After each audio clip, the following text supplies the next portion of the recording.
Hare Krishna. Jai Prabhupada. You can start, Mataji.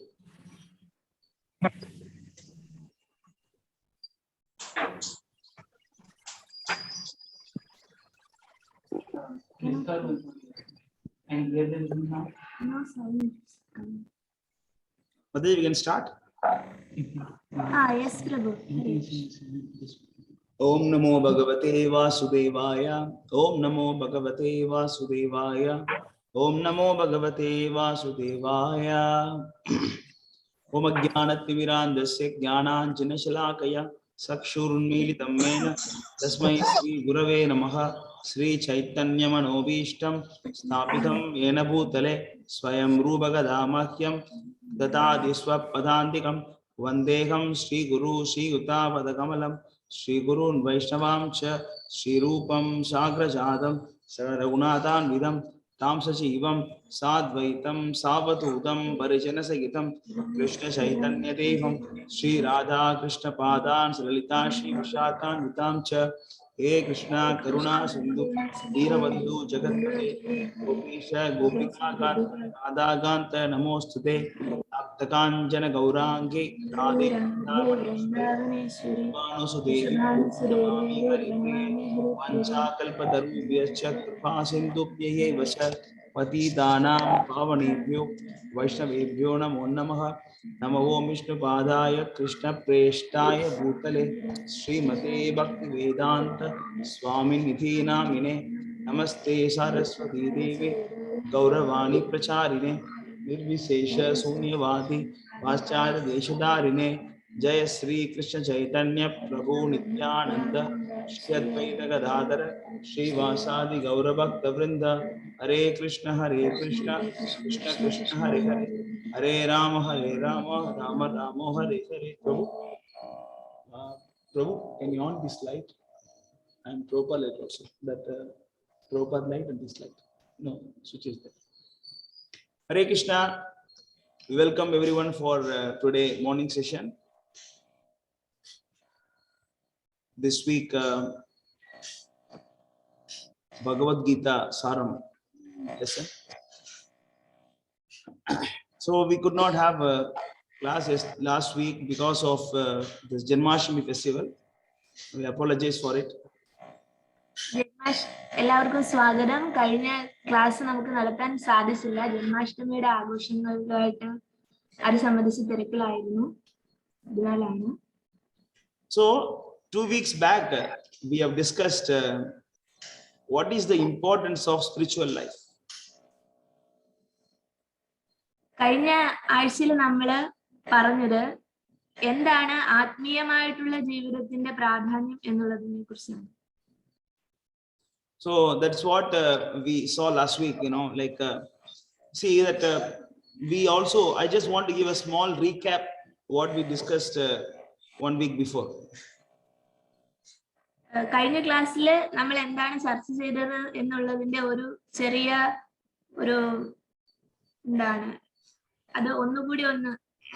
So we discussed that we are not the body but soul. കഴിഞ്ഞ ക്ലാസ്സിൽ നമ്മൾ ചർച്ച ചെയ്തത് എന്താണ്, നമ്മൾ ഈ ശരീരമല്ല ആത്മാവാണ് എന്നുള്ള കാര്യത്തെ കുറിച്ചാണ്. And we also discussed that so we should not waste our time too much on bodily demands. നമ്മുടെ ശാരീരികമായിട്ടുള്ള ആവശ്യങ്ങൾക്ക് വേണ്ടിയിട്ട് നമ്മൾ കൂടുതലായിട്ട് സമയം ചിലവഴിക്കാൻ പാടുള്ളതല്ല. But that does not mean that we should not do anything for the body, but we should also take care of the body because we, the soul, is inside the body. നമ്മൾ നമ്മുടെ ശരീരത്തെ ഒട്ടും സംരക്ഷിക്കരുത് എന്നല്ല, കാരണം നമ്മുടെ ആത്മാവ് ഈ ശരീരത്തിനുള്ളിലാണ് വസിക്കുന്നത്. അപ്പോൾ അതിനു വേണ്ട ശരീരപാലനത്തിന് വേണ്ട അത്യാവശ്യം കാര്യങ്ങളൊക്കെ നമ്മൾ ചെയ്യേണ്ടതാണ്. The point was that the focus should be to please the soul.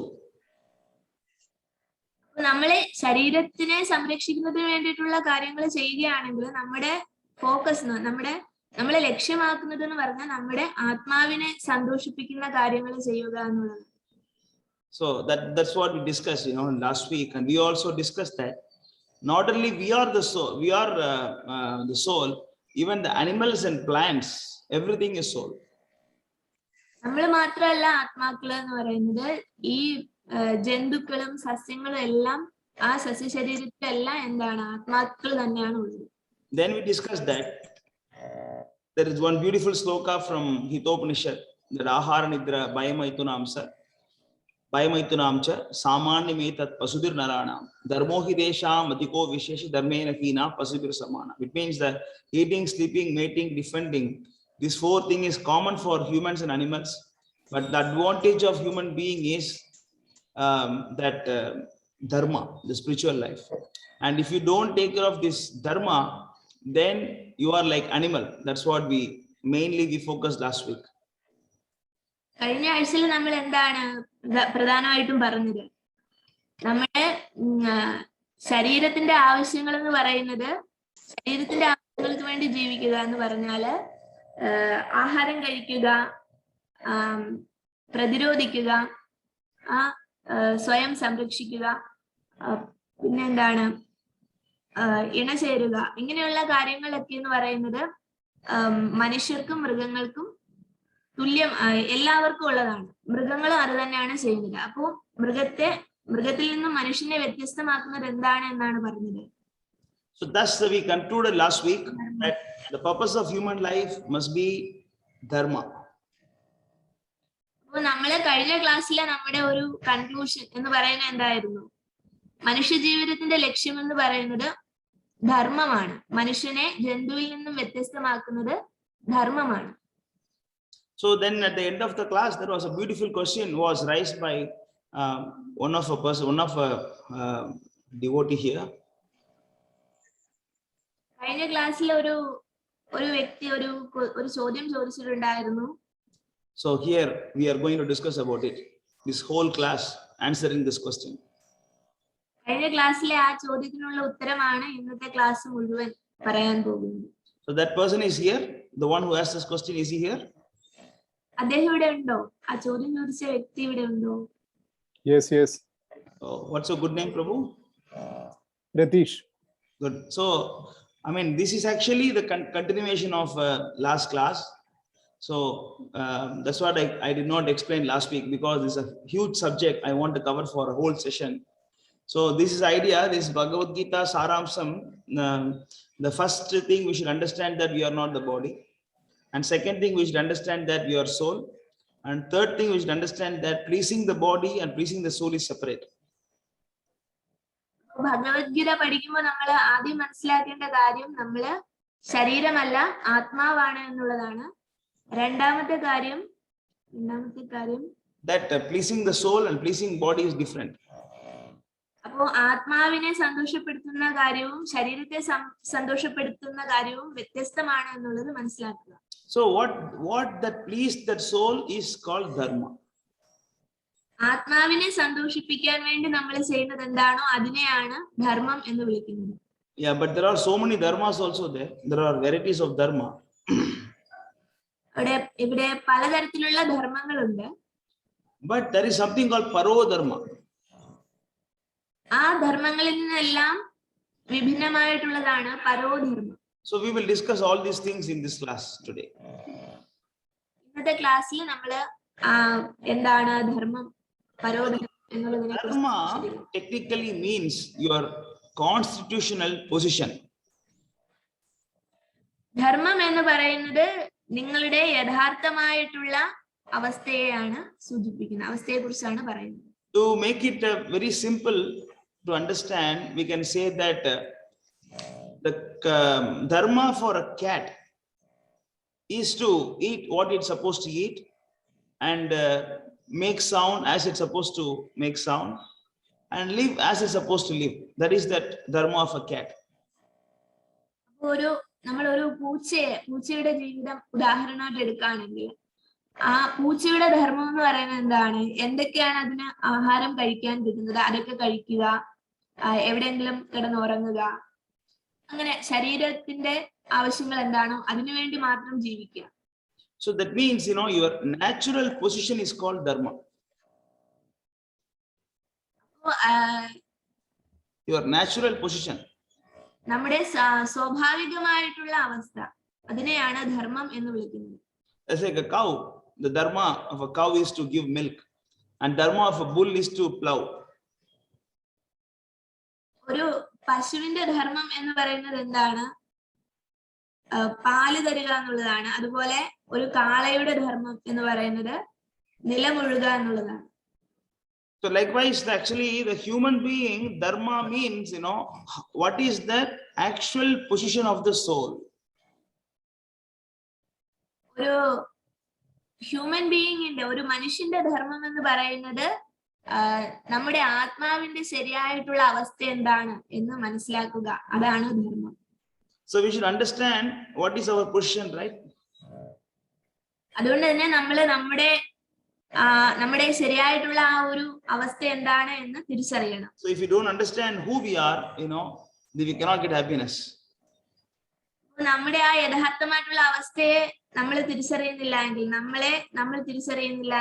നമുക്ക് യഥാർത്ഥമായിട്ടുള്ള സന്തോഷം ലഭിക്കുന്നതല്ല. So in Bhagavad Gita chapter 15 verse number 7, our actual position is explained. Maybe you can show that. Chapter 15 verse number 7, Krishna is explaining what is our actual position. You can see in the screen, she is sharing. Everybody can access to, you can see the screen. So it is mentioned that Mamaivamse Jiva Loke Jiva Bhuta Sanatana Managa Sashta Indriyani Prakrtistani Karshati. In 22. Huh? 15:7. 15:7. Yeah. You can see that, open that. Here it is there. Mamaivamse, right? Mamaivamso Jiva Loke Jiva Bhuta Sanatana Mana Shashtanendriyani Prakrtistani Karshati. Can you read the translation? എന്റെ ശാശ്വതാംശങ്ങളാണ് ഈ ലോകത്തിലുള്ള ബദ്ധരായ സകല ജീവസത്തകളും. ബദ്ധമായ ജീവിതം നയിക്കുകയാൽ മനസ്സുൾപ്പെടെയുള്ള 6 ഇന്ദ്രിയങ്ങളും ഉപയോഗിച്ച് അവർ കഠിനാധ്വാനം ചെയ്യുകയാണ്. So what is the first thing you read? Ende, is that first thing you read? എന്റെ ശാശ്വത അംശങ്ങളാണ്. Shashwata amsha. Now that is the actual thing we should understand. So we are part of God, part of Krishna. Krishna is God, Krishna is God and we are part of God. Krishnan എന്ന് പറയുന്നത് ദൈവമാണ്. അപ്പൊ നമ്മളെല്ലാം ആ ദൈവിക അംശങ്ങളാണ്, ഭഗവാൻ കൃഷ്ണന്റെ അംശങ്ങളാണ്. So what is actually the duty of a part that we saw in last week also? നമ്മൾ കഴിഞ്ഞ ആഴ്ചയിലും പറഞ്ഞിരുന്നു, the duty of a part is to please the whole. ഏതെങ്കിലും ഒരു ഭാഗമായിരിക്കുക എന്ന് പറഞ്ഞാൽ ആ മൊത്തത്തിലുള്ള ആ പൂർണ്ണതയെ സന്തോഷിപ്പിക്കുമ്പോഴാണ്, പൂർണ്ണതയോട് ചേരുമ്പോഴാണ് ആ ഒരു പ്രത്യേക ഭാഗത്തിന് യഥാർത്ഥമായിട്ടുള്ള സന്തോഷം ലഭിക്കുന്നത്. So if you do not please that whole, then the part cannot be happy. നിങ്ങൾ ആ പൂർണ്ണമായിട്ടുള്ള അംശത്തെ, പൂർണ്ണതയെ സന്തോഷിപ്പിക്കുന്നില്ല എങ്കിൽ നിങ്ങൾക്ക് ഒരിക്കലും ശരിയായ സന്തോഷം ലഭിക്കുന്നതല്ല, ആ ഒരു പ്രത്യേക ഭാഗമായി നിന്നിട്ട് സന്തോഷിക്കാൻ സാധിക്കുന്നതല്ല. That is why we are suffering in the world. It is explained by Krishna in this very same verse. Karshati, he is saying. Karshati. ഈ ശ്ലോകത്തില് നമ്മൾ എന്താണ് ഈ ലോകത്ത് ഇങ്ങനെ യാതനകൾ അനുഭവിക്കുന്നത് എന്നുള്ളതിന്റെ കാരണം പറയുകയാണ്. That is what Krishna is saying, that we are suffering because we think we are the body. ഇവിടെ കർഷതി എന്ന് പറയുന്നില്ലേ? അപ്പൊ ഇവിടെ പറയുന്നത് എന്താണ്? നമ്മൾ ഈ ശരീരമാണ് എന്ന് ചിന്തിക്കുന്നത് കൊണ്ടാണ് നമുക്ക് കഷ്ടതകൾ ഉണ്ടാകുന്നത്. So how to serve? It is explained by, there are different processes like Shravana, Kirtana, Vishnu Smarana, Archana, Vandana. Like that, there are 9 stages of devotional service that you can take up any of this and serve the Lord. നമ്മൾക്ക് ആ ഒരു സന്തോഷം ലഭിക്കുന്നതിന് വേണ്ടി നമുക്ക് ചെയ്യാൻ കഴിയുന്നത് എന്താണ്? ആ പൂർണ്ണതയെ തൃപ്തിപ്പെടുത്തുന്ന ആ പ്രവൃത്തികൾ എന്തൊക്കെയാണ്? ശ്രവണം, കീർത്തനം, അർച്ചനം, Vishnu സ്മരണം, പാദസേവനം. Yeah. Anyway, No need to tell everything. That's the thing. 9 things are there. All the 9 things, you can take any of this and then you practice. ഇതിലെ ആ 9 കാര്യങ്ങളിലെ ഏതെങ്കിലും ഒന്ന് പ്രാക്ടീസ് ചെയ്ത് ഏതെങ്കിലും ഒന്ന് നമ്മുടെ ജീവിതത്തിന്റെ ഭാഗമായി കഴിഞ്ഞാലും നമുക്ക് ആ പൂർണ്ണതയെ സന്തോഷിപ്പിക്കാൻ സാധിക്കുന്നതാണ്. നമുക്കും അതുവഴി ആ ഒരു സന്തോഷത്തെ അനുഭവിക്കാൻ കഴിയുന്നതാണ്. That is the problem. The problem is that we don't do that. We think that our duty is something else. We think we have to serve the nation, we have to serve that our language, we have to serve our father, mother. We tried everything, but we are not able to be happy. നമ്മുടെയൊക്കെ സന്തോഷം എന്ന് പറയുന്നത് സ്വന്തം ദേശത്തെ സേവിക്കുക, അല്ലെങ്കിൽ സ്വന്തം കുടുംബത്തെ സേവിക്കുക, അങ്ങനെ സ്വന്തം ഭാഷയെ സ്നേഹിക്കുക, അങ്ങനെ നമ്മുടെ സന്തോഷങ്ങളൊക്കെ ശരിക്കും സേവിക്കേണ്ട കാര്യത്തില് അല്ലാതെ പോകുന്നത് കൊണ്ടാണ് നമുക്ക് പൂർണ്ണമായിട്ടും സന്തോഷിക്കാൻ സാധിക്കാതെ വരുന്നത്. Of course, there are so many other dharmas also there. ഒരുപാട് ധർമ്മങ്ങളുണ്ട്. Yeah, that means, for example, if you are a son, your dharma is to respect the father. ഇപ്പം നിങ്ങളുടെ പൊസിഷൻ ഒരു പുത്രന്റേതാണ്, സ്വന്തം അച്ഛനെ ബഹുമാനിക്കുക എന്നുള്ളതാണ് ഒരു പ്രധാനപ്പെട്ട ധർമ്മം ആ പുത്രന്റെ. Suppose you are actually fighting in an army, your dharma is to protect and die for the country. That is your dharma. നിങ്ങള് സ്വന്തം ദേശത്തിന് വേണ്ടി പോരാടുകയാണ് എങ്കിൽ, അല്ലെങ്കിൽ ഒരു സൈന്യത്തിലാണ് നിങ്ങൾ സേവനം അനുഷ്ഠിക്കുന്നത് എങ്കിൽ, നിങ്ങളുടെ ധർമ്മം എന്ന് പറയുന്നത് നിങ്ങൾ ഏത് രാജ്യത്തെയാണോ പ്രതിനിധീകരിക്കുന്നത് ആ രാജ്യത്തെ സംരക്ഷിക്കുക എന്നുള്ളതാണ്. Similarly, a duty of a wife is to serve the husband. ഒരു ഭാര്യയുടെ ധർമ്മം എന്ന് പറയുന്നത് ഭർത്താവിന് സേവനം ചെയ്യുക എന്നുള്ളതാണ്. Likewise, there are so many dharmas. അതുപോലെ നമുക്ക് ഒരുപാട് ധർമ്മങ്ങളെ പറ്റിയിട്ട് പറയാൻ സാധിക്കും. But these dharmas are actually created by Lord so that we can live a peaceful life without much chaos in this world. അധികം കഷ്ടപ്പാടുകളില്ലാതെ ഈ ലോകത്ത് ജീവിക്കുന്നതിന് വേണ്ടിയിട്ടാണ് ദൈവം ഇങ്ങനെയുള്ള കുറച്ച് ധർമ്മങ്ങൾ നമുക്ക് ക്രമീകരിച്ചു വെച്ചിരിക്കുന്നത്. When you see Mahabharata, in that P.R. Chopra, that like they used to telecast it previously, right? DD, Doordarshan, P.R. Chopra. Everybody will use the word dharma so many times. Bhishma will always use the word dharma. Vidura will use the word dharma. Everybody will speak dharma. Yudhishthira will use the word dharma. Everybody will say dharma. Always they use the word dharma. Mahabharatam കഥകളൊക്കെ കാണുകയാണെങ്കിൽ അതിനകത്തെ ആ കഥാപാത്രങ്ങളെല്ലാം ഉപയോഗിക്കുന്ന ഒരു വാക്കാണ് ധർമ്മം എന്നുള്ളത്. So this dharma is actually the life and soul. ധർമ്മം എന്ന് പറയുന്നത് ആത്മാവും ജീവിതവും തന്നെയാണ്. If you follow a proper spiritual master, all this dharma will not actually that clash. നമുക്കൊരു ശരിയായിട്ടുള്ള ഒരു ആധ്യാത്മിക ഗുരുനാഥനുണ്ട് എങ്കിൽ ഈ ധർമ്മങ്ങളെല്ലാം കൂടി നമുക്ക് പ്രശ്നങ്ങൾ ഉണ്ടാക്കില്ല. ഈ ധർമ്മങ്ങൾ എല്ലാം എങ്ങനെ ചെയ്യണമെന്നുള്ളത് അദ്ദേഹത്തിലൂടെ നമുക്ക് അറിയാൻ സാധിക്കും. But Kali Yuga, no other dharma is followed. പക്ഷേ കലിയുഗത്തിന്റെ പ്രത്യേകത എന്ന് പറയുന്നത് ഇവിടെ യാതൊരു ധർമ്മങ്ങളും ആരും പാലിക്കുന്നില്ല എന്നുള്ളത്. That is why nobody is happy here. അതുകൊണ്ട് തന്നെയാണ് ഇവിടെ ഇങ്ങനെ പ്രശ്നങ്ങൾ ഉണ്ടായിക്കൊണ്ടേയിരിക്കുന്നത്. ആർക്കും സമാധാനവും സന്തോഷവും ഒന്നും ഇല്ലാത്തത്. Dharmogi sakshat bhagavad pranitam. It is explained by Lord Yama. Lord Yama is saying that Dharmogi sakshat bhagavad pranitam Srimad Bhagavatam. Shrimad ഭാഗവതത്തില് Yamarajan പറയുന്നുണ്ട് ധർമ്മോദി സാക്ഷാത് ഭഗവത് പ്രണീതം. It means actually the dharma is created by God. ആ ഒരു ശ്ലോകത്തിന്റെ അർത്ഥം എന്ന് പറയുന്നത് ധർമ്മം ഉണ്ടാക്കിയിരിക്കുന്നത് ദൈവം തന്നെയാണ് എന്നുള്ളത്. So we always confuse dharma as religion. അപ്പൊ നമ്മള് ധർമ്മവും മതവും തമ്മിൽ വ്യത്യാസമുണ്ടോ എന്ന് പലപ്പോഴും ചിന്തിക്കാറുണ്ട്. ധർമ്മവും It is totally different. Dharma and the religion is different. ധർമ്മവും മതവും എന്ന് പറയുന്നത് രണ്ടും വ്യത്യസ്തമാണ്. Because this religion is man-made, dharma is given by God.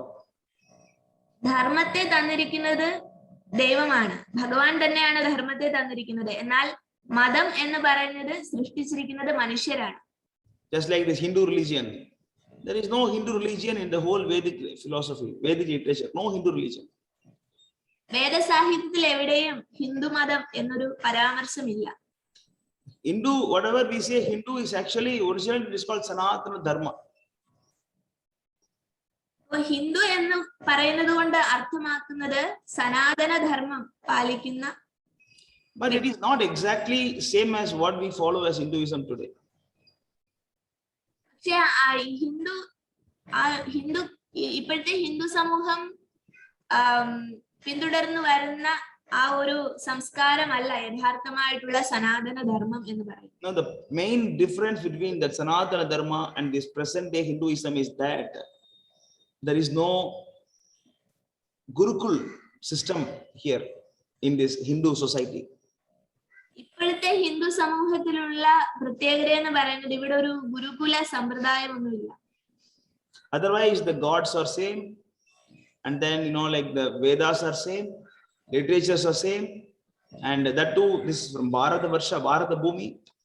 I mean, why that Hinduism is different from Sanatana Dharma? Not exactly different, it is some difference is there, not exactly same. That is because this knowledge is not taken from a spiritual master.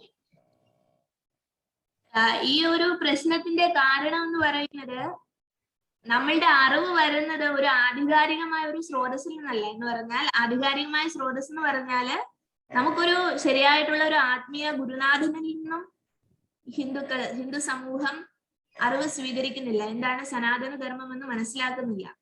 You can show chapter 4 verse number 1. Krishna is explaining why this Guru Shishya Parampara is important. This is in our, if you read any Puranas, if you read any stories, we always see that actually there is a Guru and a disciple. Guru and disciple, that is always there. ഏത് സമ്പ്രദായത്തിൽ നമ്മൾ നോക്കുകയാണെങ്കിൽ അവിടെ ഒരു ഗുരുവിനെ പറ്റിയിട്ടും ശിഷ്യനെ പറ്റിയിട്ടും പറയുന്നുണ്ടായിരിക്കും. 4:1. Even other religions, you see, there is actually a Guru and disciple. മറ്റു മതങ്ങൾ നമ്മൾ നോക്കുകയാണെങ്കിൽ തന്നെ അവിടെ ഒരു ഗുരുവും ഒരു ശിഷ്യനെ പ്രതിനിധീകരിക്കുന്ന ആരെങ്കിലും ഉണ്ടായിരിക്കും. So the Jesus instruct all the disciples and the public. Even Moses speaks, Abraham speaks, and that somebody listens, they follow. ഇവിടെ ക്രിസ്ത്യൻ മതത്തിൽ നോക്കുകയാണെങ്കിൽ അവിടെ ജീസസ് എന്ന് പറയുന്ന ഒരു ഗുരു ഉണ്ട്, അദ്ദേഹത്തെ കേൾക്കുന്ന കുറച്ച് അനുയായികളുണ്ട്. അതുപോലെ മുസ്ലിംസിനെ നോക്കുകയാണെങ്കിൽ അവിടെ അബ്രഹാം ഉണ്ട്, അദ്ദേഹത്തിന്റെ നിർദ്ദേശങ്ങൾ പാലിക്കുന്ന കുറച്ച് ഒരു സമൂഹമുണ്ട്. So Abraham is not exactly Muslim because Abraham was even before the Muslim Christian. It's all formed. Can I intervene? Anyway, it is out of topic, so we don't go there. But the point is that there is always Guru Shishya Parampara going on. That is always, it is important. ഗുരു ശിഷ്യ പരമ്പരയുടെ ഒരു പ്രാധാന്യത്തെ പറ്റിയിട്ടാണ് നമ്മൾ പറയുന്നത്. സനാതന ധർമ്മത്തെ മനസ്സിലാക്കണമെങ്കിൽ ആ ഒരു ഗുരു ശിഷ്യ പരമ്പരയിലൂടെ തന്നെ ഉള്ള അറിവാണ് നമ്മൾ സ്വീകരിക്കേണ്ടത്. Anybody else like to read this translation? So it will be like anybody else want to read this translation? You can unmute and read. ആർക്കെങ്കിലും വായിക്കണോ? ഈ കാണിച്ചേക്കുന്ന ശ്ലോകം വായിക്കാൻ സാധിക്കുന്നുണ്ടെങ്കിൽ വായിക്കാമോ? Malayalam.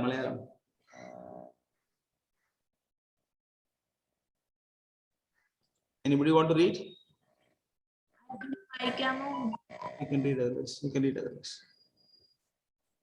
ശ്രീ ഭഗവാനുവാച ഇമം വിവസ്വദേ യോഗം പ്രോക്തവാനഹം അവ്യയം വിവസ്വാൻ മനവേ പ്രാഹ മനുരിക്ഷ്വാഗവേ ബ്രവീ.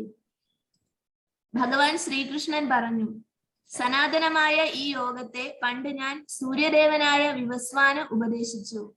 വിവസ്വാൻ മനുഷ്യവംശ പിതാവായ മനുവിനും മനു ഇക്ഷ്വാകുവിനും ഉപദേശിച്ചു. സൂര്യഗ്രഹം മുതൽ എല്ലാ ഗ്രഹങ്ങളെയും ഭരിച്ചു പോയി. Only translation. So here you see, like Krishna is instructing to who? Manu. This Manu is actually Vaivasvata Manu. That's our present Manu, 27th Manu. And Manu told to Ishwaku, and like that is next one, next 4:2. Next verse. You have to type 2 there. Instead of 1, you type 2 on the top. Or you press next.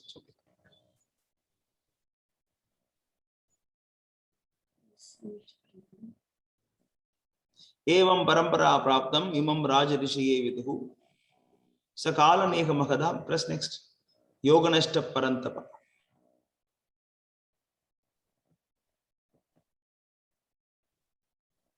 Next sloka.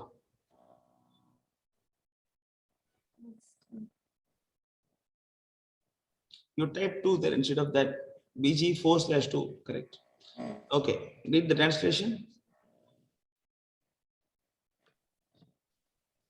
അങ്ങനെ ശിഷ്യ പരമ്പരയിലൂടെ പകർന്നു കിട്ടിയ ഈ സർവോത്കൃഷ്ടമായ ശാസ്ത്രം രാജർഷികൾ ശരിയായി മനസ്സിലാക്കിയിരുന്നു. കാലക്രമേണ ആ പാരമ്പര്യ ശൃംഖല മുറിഞ്ഞു പോവുകയും ഇത് നഷ്ടപ്രായമാവുകയും ചെയ്തു. See, that's nashta. The philosophy is lost when there is no Guru Parampara happens.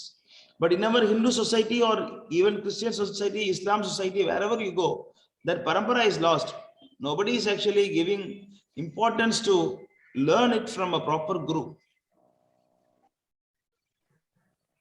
അപ്പോൾ ഈ ഒരു ശ്ലോകത്തിൽ എന്താണ് വ്യക്തമാക്കുന്നത്? ആ ശിഷ്യ പരമ്പരയിലൂടെ പകർന്നു വന്ന ആ ഒരു അറിവ് നഷ്ടപ്പെട്ടു പോയി. That is why, like Krishna is explaining in chapter 4, verse 34, that actually you have to approach a guru. Tasmat gurum prabhadyante. It is also there in Bhagavatam. Tasmat gurum prabhadyante 4:34. Jignasu shreya uttamam. It is from Bhagavatam. See, it is mentioned that you have to go to a guru. And Krishna says in chapter 4, verse 34, Tatviti pranipatena pariprashnena sevaya upadeshanti te jnanam jnaninas tattvadarshinaha. So you have to go to a guru to learn actually what is dharma, what is the duty of life. That for that you have to go to a guru. If you don't go to guru, then actually you cannot learn. ഒരു ഗുരുവിനെ വിനയത്തോടെ സമീപിച്ച് അദ്ദേഹത്തിൽ നിന്നും അറിവ് നേടുകയല്ലാതെ വേറൊരു വഴിയിലൂടെ നിങ്ങൾക്ക് ഒരിക്കലും സനാതന ധർമ്മത്തെ മനസ്സിലാക്കാൻ സാധിക്കുന്നതല്ല. This is what 4:34. You can show that 4:34. Krishna is explaining that you go to a guru. You go to a guru. No, Krishna is saying. So, but that should be there. That is why there is the confusion between dharma and religion. See, if you actually look at Bhagavatam, there are so many narrations. Like Vidura is speaking to Maitreya. Vyasa is speaking to Narada. Sukadeva Goswami is speaking to Parikshit. There are so many things like that. But actually, the point is same, that the dharma is being explained from guru to disciple. നമ്മളുടെ ഭാഗവതത്തിലൊക്കെ പറയുന്നത് പ്രകാരമാണെങ്കിലും ധർമ്മം എന്ന് പറയുന്നത് ഗുരു ശിഷ്യൻ ഉപദേശിക്കുന്നത് മാത്രമാണ്. ഗുരു ശിഷ്യൻ ഉപദേശിക്കുമ്പോൾ മാത്രമാണ് ആ ധർമ്മത്തെ പറ്റിയിട്ടുള്ള അറിവ് നമുക്ക് ലഭിക്കുന്നത്. Read that verse, that is 34. Just like from here you can read. 34. ഒരു ആധ്യാത്മിക ഗുരുവിനെ സമീപിച്ച് സത്യത്തെക്കുറിച്ച് അറിയാൻ ശ്രമിക്കണം. അദ്ദേഹത്തെ സേവിക്കുക, അദ്ദേഹത്തിൽ നിന്ന് വിനയപൂർവ്വം ചോദിച്ചറിയുക.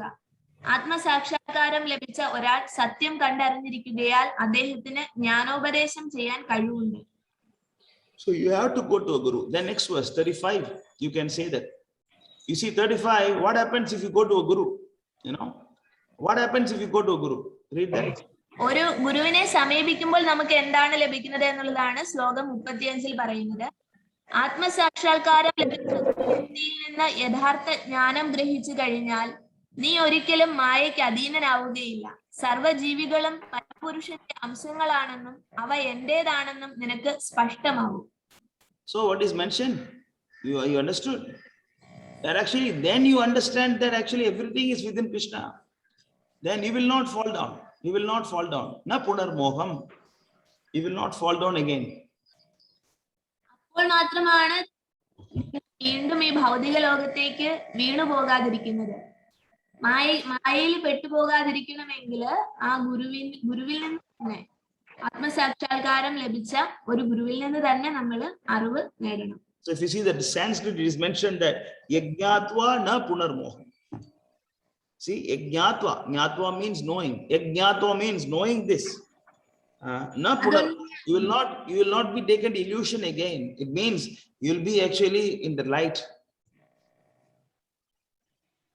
യജ്ഞാത്വ എന്ന് പറഞ്ഞാല് യാതൊന്നിനെ അറിഞ്ഞിട്ട്, എന്തിനെ അറിയുമ്പോഴാണ് നമ്മളുടെ മായ, നമ്മളുടെ ബുദ്ധിഭ്രമം നമ്മളെ വിട്ടുപോകുന്നത്.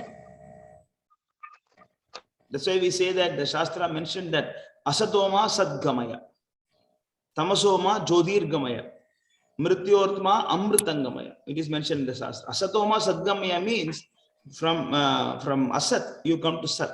It means from untruth you come to truth. അസതോമ സദ്ഗമയ എന്ന് പറഞ്ഞാൽ തമസിൽ നിന്നും പറഞ്ഞാല് അസത്യത്തിൽ നിന്നും നിങ്ങൾ സത്യത്തിലേക്ക് വരുന്നു. So tamasoma jyotirgamaya. Tamasa means darkness. Jyotir means lightness. You come from darkness to light. തമസോമ ജ്യോതിർഗമയ എന്ന് പറഞ്ഞാല് തമസിൽ നിന്നും വെളിച്ചത്തിലേക്ക് വരുന്നു. Mrityortma amritangamaya means mrityu means death. Amrita means immortal. So from mortality you come to immortal. നമ്മള് നശ്വരമായിട്ടുള്ള അവസ്ഥയിൽ നിന്നും അമരത്വത്തിലേക്ക് വരുന്നു, അതായത് അനശ്വരമായിട്ടുള്ള അവസ്ഥ പ്രാപിക്കുന്നു.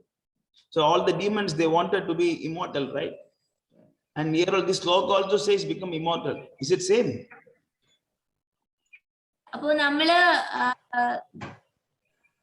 അമരത്വം പ്രാപിക്കുന്നതിനെ പറ്റിയിട്ടൊക്കെ നമ്മൾ കേട്ടിട്ടുണ്ട്. അപ്പോ അതും ഇതും തുല്യമാണോ എന്നുള്ളത് മനസ്സിലാക്കുക. No, because these demons, they want this human body to be immortal. But this verse means that as a soul, why you should take this body again? Don't take this body. You get liberated. That's the meaning of this verse. അപ്പോ ഈ ഒരു ശ്ലോകത്തിന്റെ അർത്ഥം എന്ന് പറയുന്നത് ഈ എന്താണ്,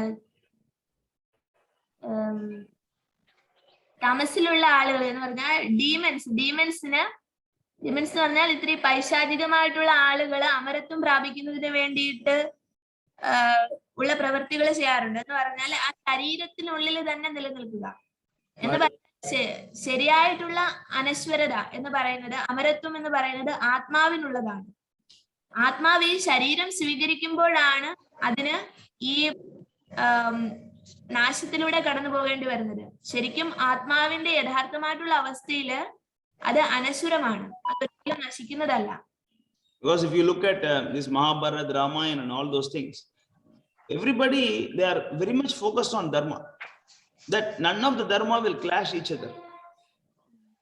അപ്പൊ നമ്മള് മഹാഭാരതത്തിന്റെ കഥകളും അല്ലെങ്കിൽ ഭഗവത്ഗീതയൊക്കെ വായിക്കുമ്പോൾ നമുക്കൊരു കാര്യം മനസ്സിലാകുന്നത്, അതിലെ ആ വ്യക്തികളൊക്കെ തന്നെയും ധർമ്മത്തില് നിഷ്ഠ പുലർത്തിയിരുന്നു. ആ ധർമ്മങ്ങളിൽ നിന്ന് ഒരിക്കലും അവര്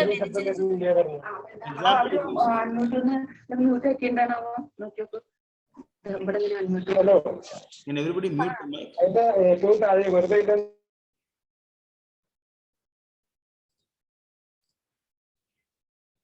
Okay, so for example, if you see at the Ramayana, there is a mistake done by Kaigeyi. You know, she got illusion because of this that lady mantra. You know, because of her, she got influenced, and then she went into adharma. She went to adharma. Okay. She was following the adharma. രാമായണത്തില് Kaikeyi എന്ന് പറയുന്ന ആ കൈകേയിയുടെ കഥാപാത്രം അധർമ്മത്തിലേക്ക് പോകുന്നതായിട്ട് നമ്മൾ കാണുന്നുണ്ട്, മന്ധര എന്ന സ്ത്രീയുടെ ഉപദേശപ്രകാരം. But still, Rama will follow the dharma to counteract that behavior of the Kaigeyi. So he does not think that, oh, she disobeyed that dharma, let me also, you know, like not follow the dharma. Not like that. അപ്പോ അവിടെ കൈകേയി അധർമ്മത്തിലേക്ക് പോയപ്പോ, മായയ്ക്ക് അധീനയായിട്ട് അധർമ്മത്തിലേക്ക് പോയപ്പോ ശ്രീരാമൻ എന്താണ് ചെയ്തത്? ശ്രീരാമനും അങ്ങനെ ചെയ്തോ? ഞാനും എന്റെ ധർമ്മം വിട്ടിട്ട് ആ സ്ത്രീ കൈകേയി ചെയ്തതുപോലെ തന്നെ എനിക്കും ചെയ്യാമെന്ന് വിചാരിച്ചോ? അങ്ങനെയല്ല അദ്ദേഹം ചെയ്തത്. അദ്ദേഹത്തിന്റെ ധർമ്മത്തിലേക്ക്, ആ ധർമ്മം തിരിച്ചു കൊണ്ടുവരാനാണ് അദ്ദേഹം ശ്രമിച്ചത്. So Rama follows dharma of a son, whereas Sita follows dharma of a wife. Bharata follows dharmas of a brother. Lakshman also follows dharma of a brother, and Hanuman follows dharma of a servant. Likewise, everybody follow dharma. അപ്പോ രാമൻ എന്ന് പറയുന്നത് ഒരു പുത്രന്റെ ധർമ്മം അനുഷ്ഠിച്ചു. അതുപോലെ രാമന്റെ ഭാര്യ സീത ഒരു ഭാര്യയുടെ ധർമ്മം അനുഷ്ഠിച്ചു. ലക്ഷ്മണൻ സഹോദരന്റെ ധർമ്മം അനുഷ്ഠിച്ചു. ഹനുമാൻ ഒരു സേവകന്റെ ധർമ്മം അനുഷ്ഠിച്ചു. It is all because they were following that Gurukula system. There was a guru, there was a disciple, the knowledge was going on. So everybody was too much focused on following the dharma. ഇവിടെ അവരെ ആ ധർമ്മം പാലിക്കുന്നതിന്, അവരവരുടെ ധർമ്മം ശരിയായ രീതിയിൽ നിർവഹിക്കുന്നതിന് അവരെ പ്രാപ്തമാക്കിയത് എന്താണ്? അവരെല്ലാം ആ ഒരു ഗുരുകുല സമ്പ്രദായത്തിൽ നിന്നും കിട്ടിയ നിർദ്ദേശങ്ങളെ അതുപോലെ പിന്തുടർന്നു എന്നുള്ളതാണ്. But these dharmas are only material dharmas. എന്നിരുന്നാലും ഈ ധർമ്മങ്ങളെല്ലാം, ഈ പുത്രധർമ്മം, എന്താണ് സഹോദരന്റെ ധർമ്മം, ഭാര്യാധർമ്മം എന്നൊക്കെ പറയുന്നത് തന്നെ ഭൗതികമായിട്ടുള്ള ധർമ്മങ്ങളാണ്. So if you follow all this material dharma properly, then the society can be peaceful. That is why these dharmas are devised. അപ്പൊ ഈ ധർമ്മങ്ങൾക്ക് ഒരു ക്രമം കൊടുത്തിരിക്കുന്നതിന്റെ പ്രധാനപ്പെട്ട ഉദ്ദേശം എന്ന് പറയുന്നത് ഈ ഭൗതിക ലോകത്തില് പ്രശ്നങ്ങളില്ലാതെ കടന്നു പോകാനായിട്ട് ഈ ഓരോരോ ധർമ്മങ്ങളും ശരിയായ രീതിയിൽ പാലിച്ചാൽ മാത്രം മതി. But there is something called parodharma. ഈ ഭൗതിക ധർമ്മം അല്ലാതെ മറ്റൊരു ധർമ്മമുണ്ട്, അതിനെയാണ് പരോധർമ്മം എന്ന് പറയുന്നത്. So it is explained in Srimad Bhagavatam that savai pumsam parodharma. You cannot show Bhagavatam, right, Mataji? You have Bhagavatam to show? No, right? No. So savai pumsam parodharma yatho bhaktir adokshaje ahetuki aprahiyata eyatma suprasidati. There is a prayer from Srimad Bhagavatam. There is a verse. Shrimad ഭാഗവതത്തിലെ ഒരു പ്രാർത്ഥനയാണിത്, ഒരു ശ്ലോകമാണിത്. Savai pumsam parodharma means, pumsa means actually human. പുംസ എന്ന് പറഞ്ഞാല് മനുഷ്യൻ. Parodharma means actually the topmost dharma. പരോധർമ്മം എന്ന് പറഞ്ഞാല് ഏറ്റവും ഉയർന്ന ധർമ്മം. അതെന്താണോ അതാണ് പരോധർമ്മം. So the verse goes like savai pumsam parodharma. What is the parodharma of a human being? It is that yatho bhaktir adokshaje. Adokshaja means actually the inconceivable Lord. That is the meaning of adokshaja. Adokshaja means the one who is a transcendental. Yatho bhaktir means you have to render devotional service unto that supreme God Krishna. That is that parodharma of human being. പരോധർമ്മ എന്ന് പറഞ്ഞാൽ ഏറ്റവും ഉയർന്ന ധർമ്മം, അല്ലെങ്കിൽ ഏറ്റവും ശ്രേഷ്ഠമായ ധർമ്മം, മനുഷ്യന്റെ ഏറ്റവും ശ്രേഷ്ഠമായ ധർമ്മം എന്ന് പറയുന്നത് ഭഗവാൻ ശ്രീകൃഷ്ണന് ഭക്തിയുതമായ സേവനം ചെയ്യുക എന്നുള്ളതാണ്. How the devotional service, how the bhakti is supposed to be? Ahetuki aprahiyata. Ahetuki means actually no reason. ഭക്തി എന്ന് പറയുന്നത് അതിനൊരു കാരണം ഉണ്ടായിരിക്കരുത്. ഒരു പ്രത്യേകിച്ച് ഒരു കാരണവും ഇല്ലാതെയുള്ള ഭക്തി ആയിരിക്കണം ഭഗവാനോട്, ശ്രീകൃഷ്ണനോട് നമുക്ക് തോന്നേണ്ടത്. Oh, I am doing bhakti to Krishna to get a job. I am doing bhakti to, like get a wife, get a husband. I mean, that is not actually proper devotion. അപ്പോൾ ശരിയായിട്ടുള്ള ഭക്തി എന്ന് പറയുന്നത് നമ്മുടെ എന്തെങ്കിലും ഭൗതികമായിട്ടുള്ള ആഗ്രഹങ്ങൾക്ക് വേണ്ടി ആകരുത്. എന്ന് പറഞ്ഞാല് എനിക്കൊരു ജോലി വേണം, അല്ലെങ്കിൽ എനിക്കൊരു നല്ല ഭാര്യയെ ലഭിക്കണം, അങ്ങനെ ഭൗതികമായിട്ടുള്ള സന്തോഷങ്ങൾക്ക് വേണ്ടിയിട്ടാകരുത് ഭക്തിയിലേക്ക്, ഭഗവാനോട് ഭക്തി നമ്മൾ ചെയ്യേണ്ടത്. അതിനൊരു പ്രത്യേകിച്ച് കാരണമൊന്നും ഉണ്ടായിരിക്കരുത്. You can show chapter 7 verse number 14. Yeah, but of course this is also okay, even if you want to ask the God for material things, that is also okay. because Krishna is saying 7:16. Chaturvita bhajante mam janaha subhrithino Arjuna artho artharthi jignasu jnani cha bharadrishava. So at the initial stage, you can also ask God for material things. ആദ്യത്തെ അവസ്ഥയില് ഭക്തിയിലേക്ക് നമ്മൾ വരുമ്പോ ആദ്യത്തെ അവസ്ഥയില് നമുക്ക് എന്ത് ചോദിക്കാം? നമുക്ക് അങ്ങനെ ഭൗതികമായിട്ടുള്ള സുഖങ്ങൾ നമുക്ക് ഭഗവാനോട് ചോദിക്കാവുന്നതാണ്. Translation. ഹേ ഭരത കുലശ്രേഷ്ഠ, സുഹൃത്തികളായ 4 കൂട്ടരാണ് എന്നെ ഭജിക്കുന്നത്: ദുഃഖിതൻ, ധനകാംക്ഷി, ജിജ്ഞാസു, പരമസത്യത്തെ അന്വേഷിക്കുന്ന ജ്ഞാനി. So what is the first one you read? First one. Yes. What is the first one you read? Out of the four, what is the first one you read? Dukhidan means one who is suffering. You can also go to God for all the 4 things, but this is initial stage. But actual bhakti means ahaitukhi. Ahaitukhi means, my dear Lord, I have no reason, because it is your dharma. Dharma means you are a part of God and the whole God is Krishna, and it is a duty to serve the God. ആദ്യത്തെ അവസ്ഥയിൽ എന്ന് പറഞ്ഞാൽ നമുക്കൊരു വിഷമമൊക്കെ വരുമ്പോഴാണ്, ദുഃഖം വരുമ്പോഴാണ് നമ്മൾ ഭഗവാനെ അന്വേഷിക്കുന്നത്. Of course, the initial stage, you don't understand. അപ്പൊ ആദ്യത്തെ അവസ്ഥ, ആദ്യം ഭക്തിയിലേക്ക് വരുന്നത് അങ്ങനെയാണ്. പക്ഷെ യഥാർത്ഥമായിട്ട് ഉള്ള കാര്യം എന്താണ്? എങ്ങനെയാണ് യഥാർത്ഥമായിട്ടുള്ള ഭക്തി എന്ന് പറയുന്നത്? So നമ്മുടെ ഭക്തിയാണ് യഥാർത്ഥത്തില് നമ്മുടെ ആത്മാവിന്റെ ശരിയായിട്ടുള്ള ധർമ്മം എന്ന് പറയുന്നത്. ആ ഭക്തി എന്ന് പറയുന്നത് പ്രത്യേകിച്ച് കാരണങ്ങളൊന്നും നമുക്ക് ഉണ്ടാകുന്നതല്ല. നമ്മുടെ ആത്മാവിന്റെ ധർമ്മമാണിത്, ഭഗവാനോടുള്ള ഭക്തിയുടെ സേവനം. At the initial stage, you don't understand this, and then what do? You think you are a body, and then you go to the God and cry, I need this, I need that, I have this problem, I want money, I want this and that. You go to the God and pray. Go to Krishna and pray. അപ്പൊ ആദ്യത്തെ അവസ്ഥയിൽ നമ്മൾ എങ്ങനെയാണ് ഭക്തിയിലേക്ക് വരുന്നത്? ഭഗവാന് മുന്നിൽ ഞാൻ ഈ ശരീരമാണ് എന്ന് ചിന്തിച്ചുകൊണ്ട് നമ്മള് അവിടെ പോയി ഭഗവാന് മുന്നിൽ പോയി നിന്ന് കരയുകയും പ്രാർത്ഥിക്കുകയും ഒക്കെ ചെയ്യും. എനിക്ക് ഇന്ന വിഷമങ്ങളുണ്ട്, അതൊക്കെ തീർത്തു തരണം, എനിക്ക് പണം വേണം, അങ്ങനെ നമ്മുടെ ആവശ്യങ്ങൾക്ക് വേണ്ടിയിട്ടാണ് നമ്മൾ ഭക്തിയിലേക്ക് ആദ്യത്തെ അവസ്ഥയിൽ വരിക. So even though it is ajnana, it is ignorance, but since you are praying to the God Krishna, he takes it, he accepts it and take that person as a devotee. അങ്ങനെയാണെങ്കിൽ കൂടി നമ്മുടെ അജ്ഞത കൊണ്ട് നമ്മൾ ഇങ്ങനെ നമ്മുടെ ആവശ്യങ്ങൾക്ക് വേണ്ടി ഭഗവാന്റെ അടുത്ത് പോകുന്നുണ്ട് എങ്കിൽ കൂടിയും കൃഷ്ണൻ എന്താണ് ചെയ്യുന്നത്? കൃഷ്ണൻ നമ്മളെ അംഗീകരിക്കുകയും നമുക്ക് വേണ്ടത് തരികയും ചെയ്യുന്നുണ്ട്. Suppose if you touch a fire and you do not know it is a fire, will the fire not burn you? What, Prabhu? Suppose you touch a fire and then you don't know it is a fire, will the fire not burn you? Yes, നമ്മള് അത് തീയാണെന്ന് അറിയാതെ കൂടി തീയെ തൊട്ടാല് നമുക്ക് ആ ഒരു പൊള്ളൽ അനുഭവപ്പെടാറുണ്ട്.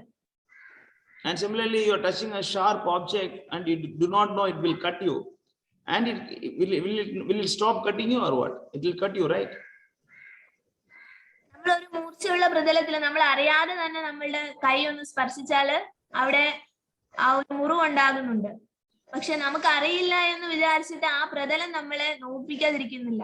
And similarly, if you go to God Krishna, whether knowing him as God, whether knowing you as a soul, it doesn't matter.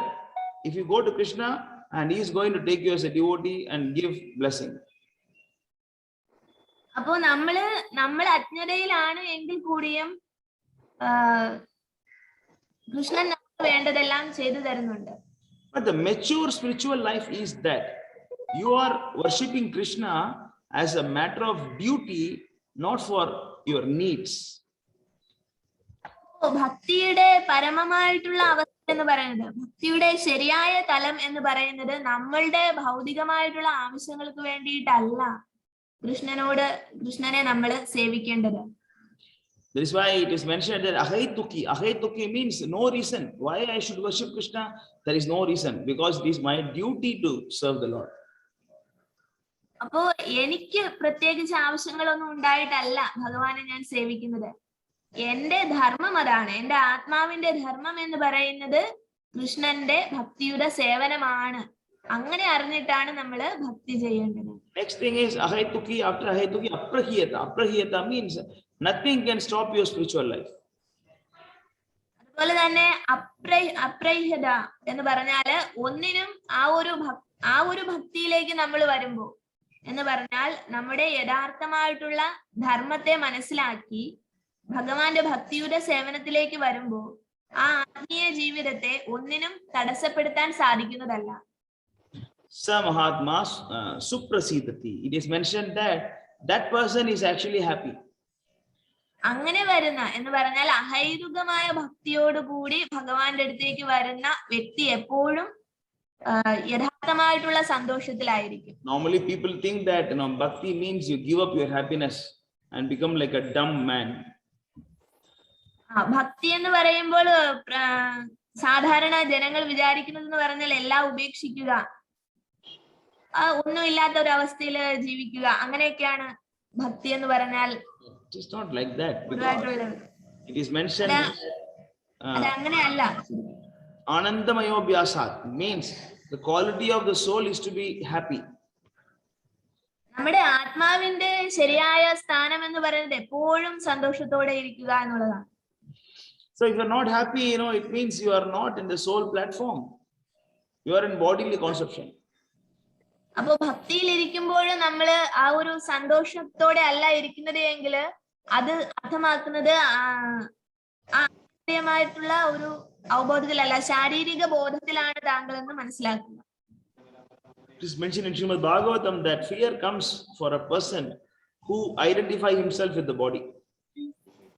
ഭയം ഒരു മനുഷ്യനുണ്ടാകുന്നു എങ്കിൽ ആ മനുഷ്യന്റെ പ്രത്യേകത എന്ന് പറയുന്നത് ആ ഭയം ഉണ്ടാകുന്നതിന് കാരണം എന്ന് പറയുന്നത് ആ വ്യക്തി അദ്ദേഹം ശരീരമാണ് എന്ന് ചിന്തിക്കുന്നത് കൊണ്ടാണ്. So that's why that verse says that savai pumsam parodharm yato bhakti rajyakshaje ahaituki aprahiyata samhatma suprasidati. So it means like actual aim of life is, actual dharma is to serve Krishna. If you don't serve Krishna, then you cannot be happy. That's what this verse says. ഈ ശ്ലോകം പറയുന്നത്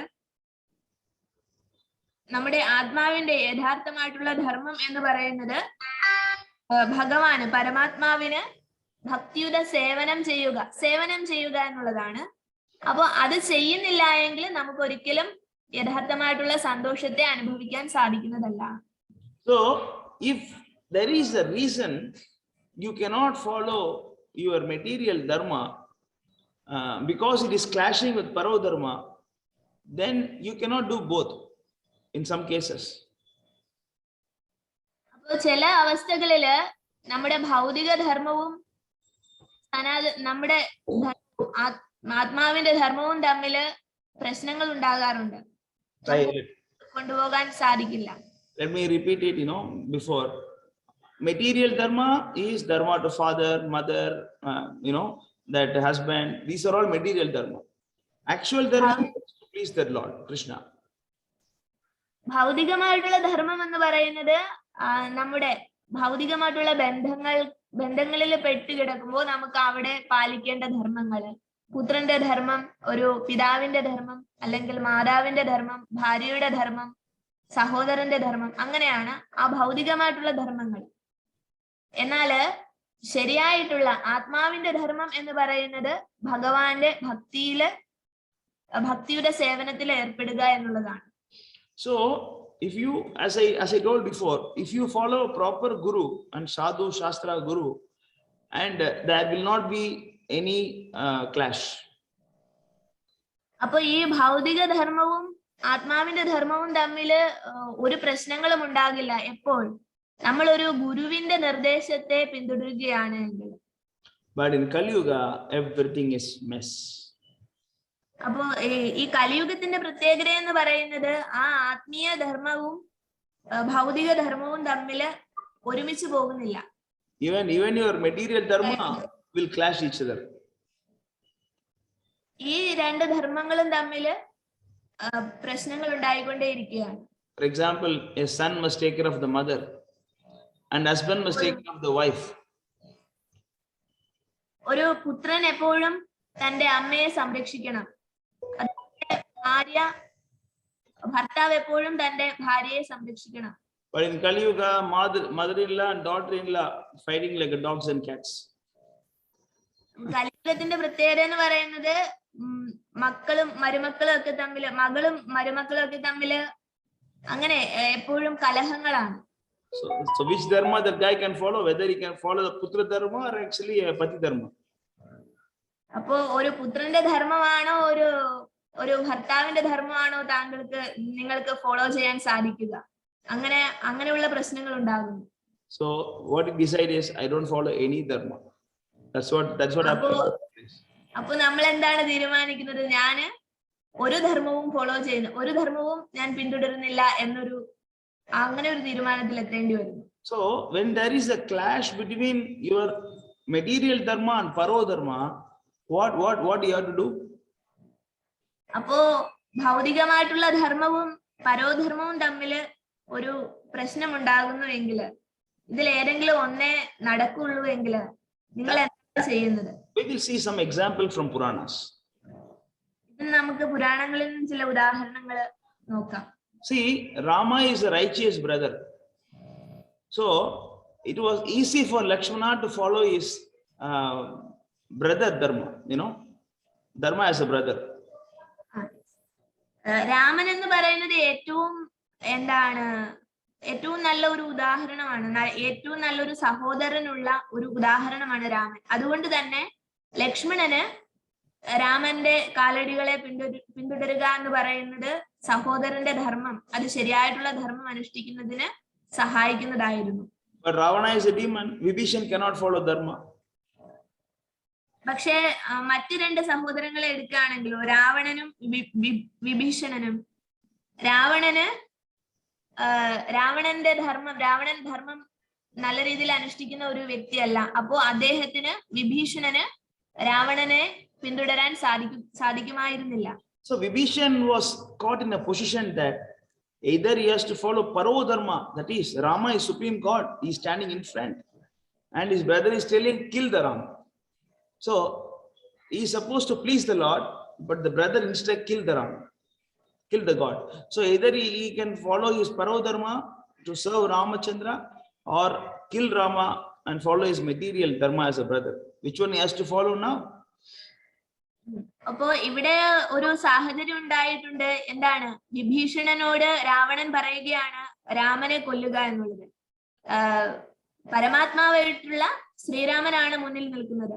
അപ്പോ ആത്മാവിന്റെ സ്ഥാനത്ത് നിന്നുള്ള ആ വിഭീഷണന്റെ ധർമ്മം എന്ന് പറയുന്നത് അതാണ് പരോധർമ്മം. ആ ധർമ്മത്തിൽ നിൽക്കുമ്പോൾ അദ്ദേഹത്തിന് രാമനെ കൊല്ലാൻ സാധിക്കുന്നതല്ല. എന്നാൽ സഹോദരൻ നിർദ്ദേശിക്കുമ്പോൾ ഒരു സഹോദരൻ എന്നുള്ള നിലയ്ക്ക് സഹോദരന്റെ ധർമ്മവും അദ്ദേഹം ചെയ്യേണ്ട അവസ്ഥ വന്നു. അപ്പോ അങ്ങനെ വരുമ്പോ അദ്ദേഹം ഏത് ധർമ്മമാണ് തിരഞ്ഞെടുത്തത്, വിഭീഷണൻ തിരഞ്ഞെടുത്ത ധർമ്മം ഏതാണ് എന്നുള്ളത് നമ്മൾ ചിന്തിക്കണം. So what we understand from this is that you can do anything to carry on your spiritual life. That is your actual dharma. And see, that is the Treta Yuga. There is only one example, but in Kali Yuga, everywhere this is what happened. അതെ, ഇപ്പൊ ഈ പറഞ്ഞ ഉദാഹരണം എന്ന് പറയുന്നത് ത്രേതായുഗത്തിലുള്ള ഒരു ഉദാഹരണമാണ്. ഈ ധർമ്മങ്ങളുടെ ക്ലാഷ് ഉണ്ടായിട്ടുള്ളത്, ധർമ്മങ്ങളെ ഏതെടുക്കണം എന്നുള്ള സംശയം ഉണ്ടായിട്ടുള്ളത്. അപ്പൊ കലിയുഗത്തില്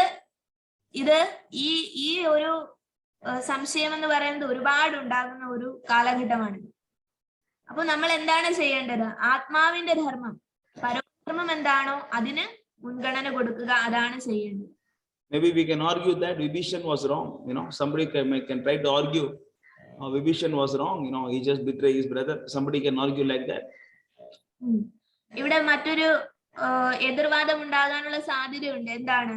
വിഭീഷണൻ എന്തുകൊണ്ട് സഹോദരന്റെ ധർമ്മം അനുഷ്ഠിച്ചില്ല? സഹോദരന്റെ ധർമ്മം എന്താണ്? രാവണന്റെ നിർദ്ദേശം കേൾക്കുക എന്നുള്ളതാണ്.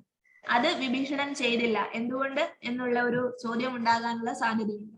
Okay, let's go to Lord Brahma. He is the first one who created all of us, no? Let us go, let us see this example. ബ്രഹ്മാവാണ് നമ്മളെല്ലാം സൃഷ്ടിച്ചത്. അപ്പൊ അദ്ദേഹത്തിന്റെ ഒരു ഉദാഹരണത്തിലേക്ക് കടക്കാം. So Vishnu created Brahma and asked Brahma to increase the population.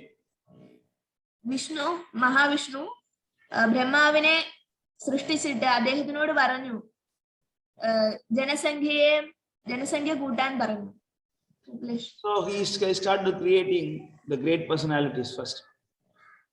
അപ്പോ ബ്രഹ്മാവ് ആദ്യം സൃഷ്ടിച്ചത് എന്താണ്? അതിലെ ഏറ്റവും പ്രധാനപ്പെട്ട വ്യക്തികളെയാണ്. So he created that Saptarishis, he created Narada, then he created actually the Kumaras, 4 Kumaras. സപ്തഋഷികള്, നാരദൻ, പിന്നെ 4 കുമാരന്മാര്, ഇത്രയും പേരെയാണ് ആദ്യം ബ്രഹ്മാവ് സൃഷ്ടിച്ചത്. So Brahma is the father of Kumaras. അപ്പോ ബ്രഹ്മാവ് എന്ന് പറയുന്നത് ആരാണ്? ആ കുമാരന്മാരുടെ പിതാവാണ്. So Brahma told Kumaras, you get married and increase the population.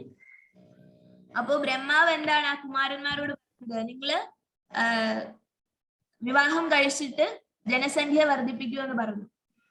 But actually these Kumaras, they are actually called Atma Ramas. Atma Ramas means the one who takes pleasure within himself. അപ്പൊ കുമാരന്മാരുടെ പ്രത്യേകത എന്ന് പറയുന്നത് എന്താണ്?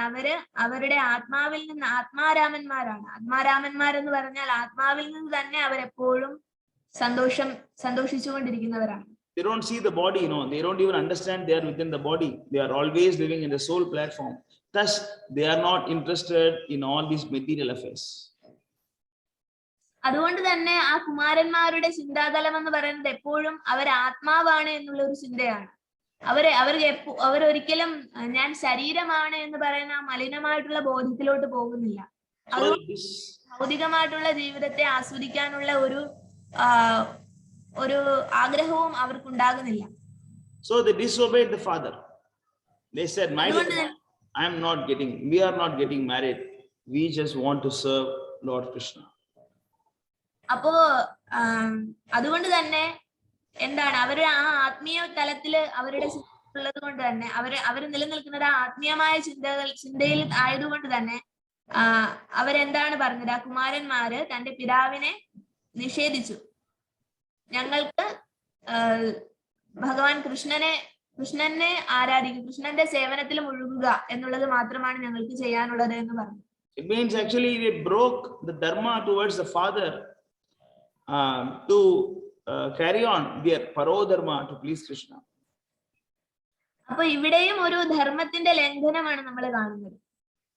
എന്ന് പറഞ്ഞാൽ പിതാവിന്റെ നിർദ്ദേശത്തെ പുത്രൻ കേൾക്കണം, അതാണ് യഥാർത്ഥമായിട്ടുള്ള ധർമ്മം. എന്നാൽ ഇവിടെ ഈ പുത്രന്മാര് ഭഗവാന്റെ സേവനത്തിൽ മുഴുകണം എന്നുള്ള പരോധർമ്മത്തിന് വേണ്ടിയിട്ട് പുത്രധർമ്മത്തെ ലംഘിക്കുകയാണ്, പിതാവിന്റെ നിർദ്ദേശത്തെ അനുസരിക്കുന്നില്ല. So Brahma never said, "Oh rascals, you are wrong." He never said like that.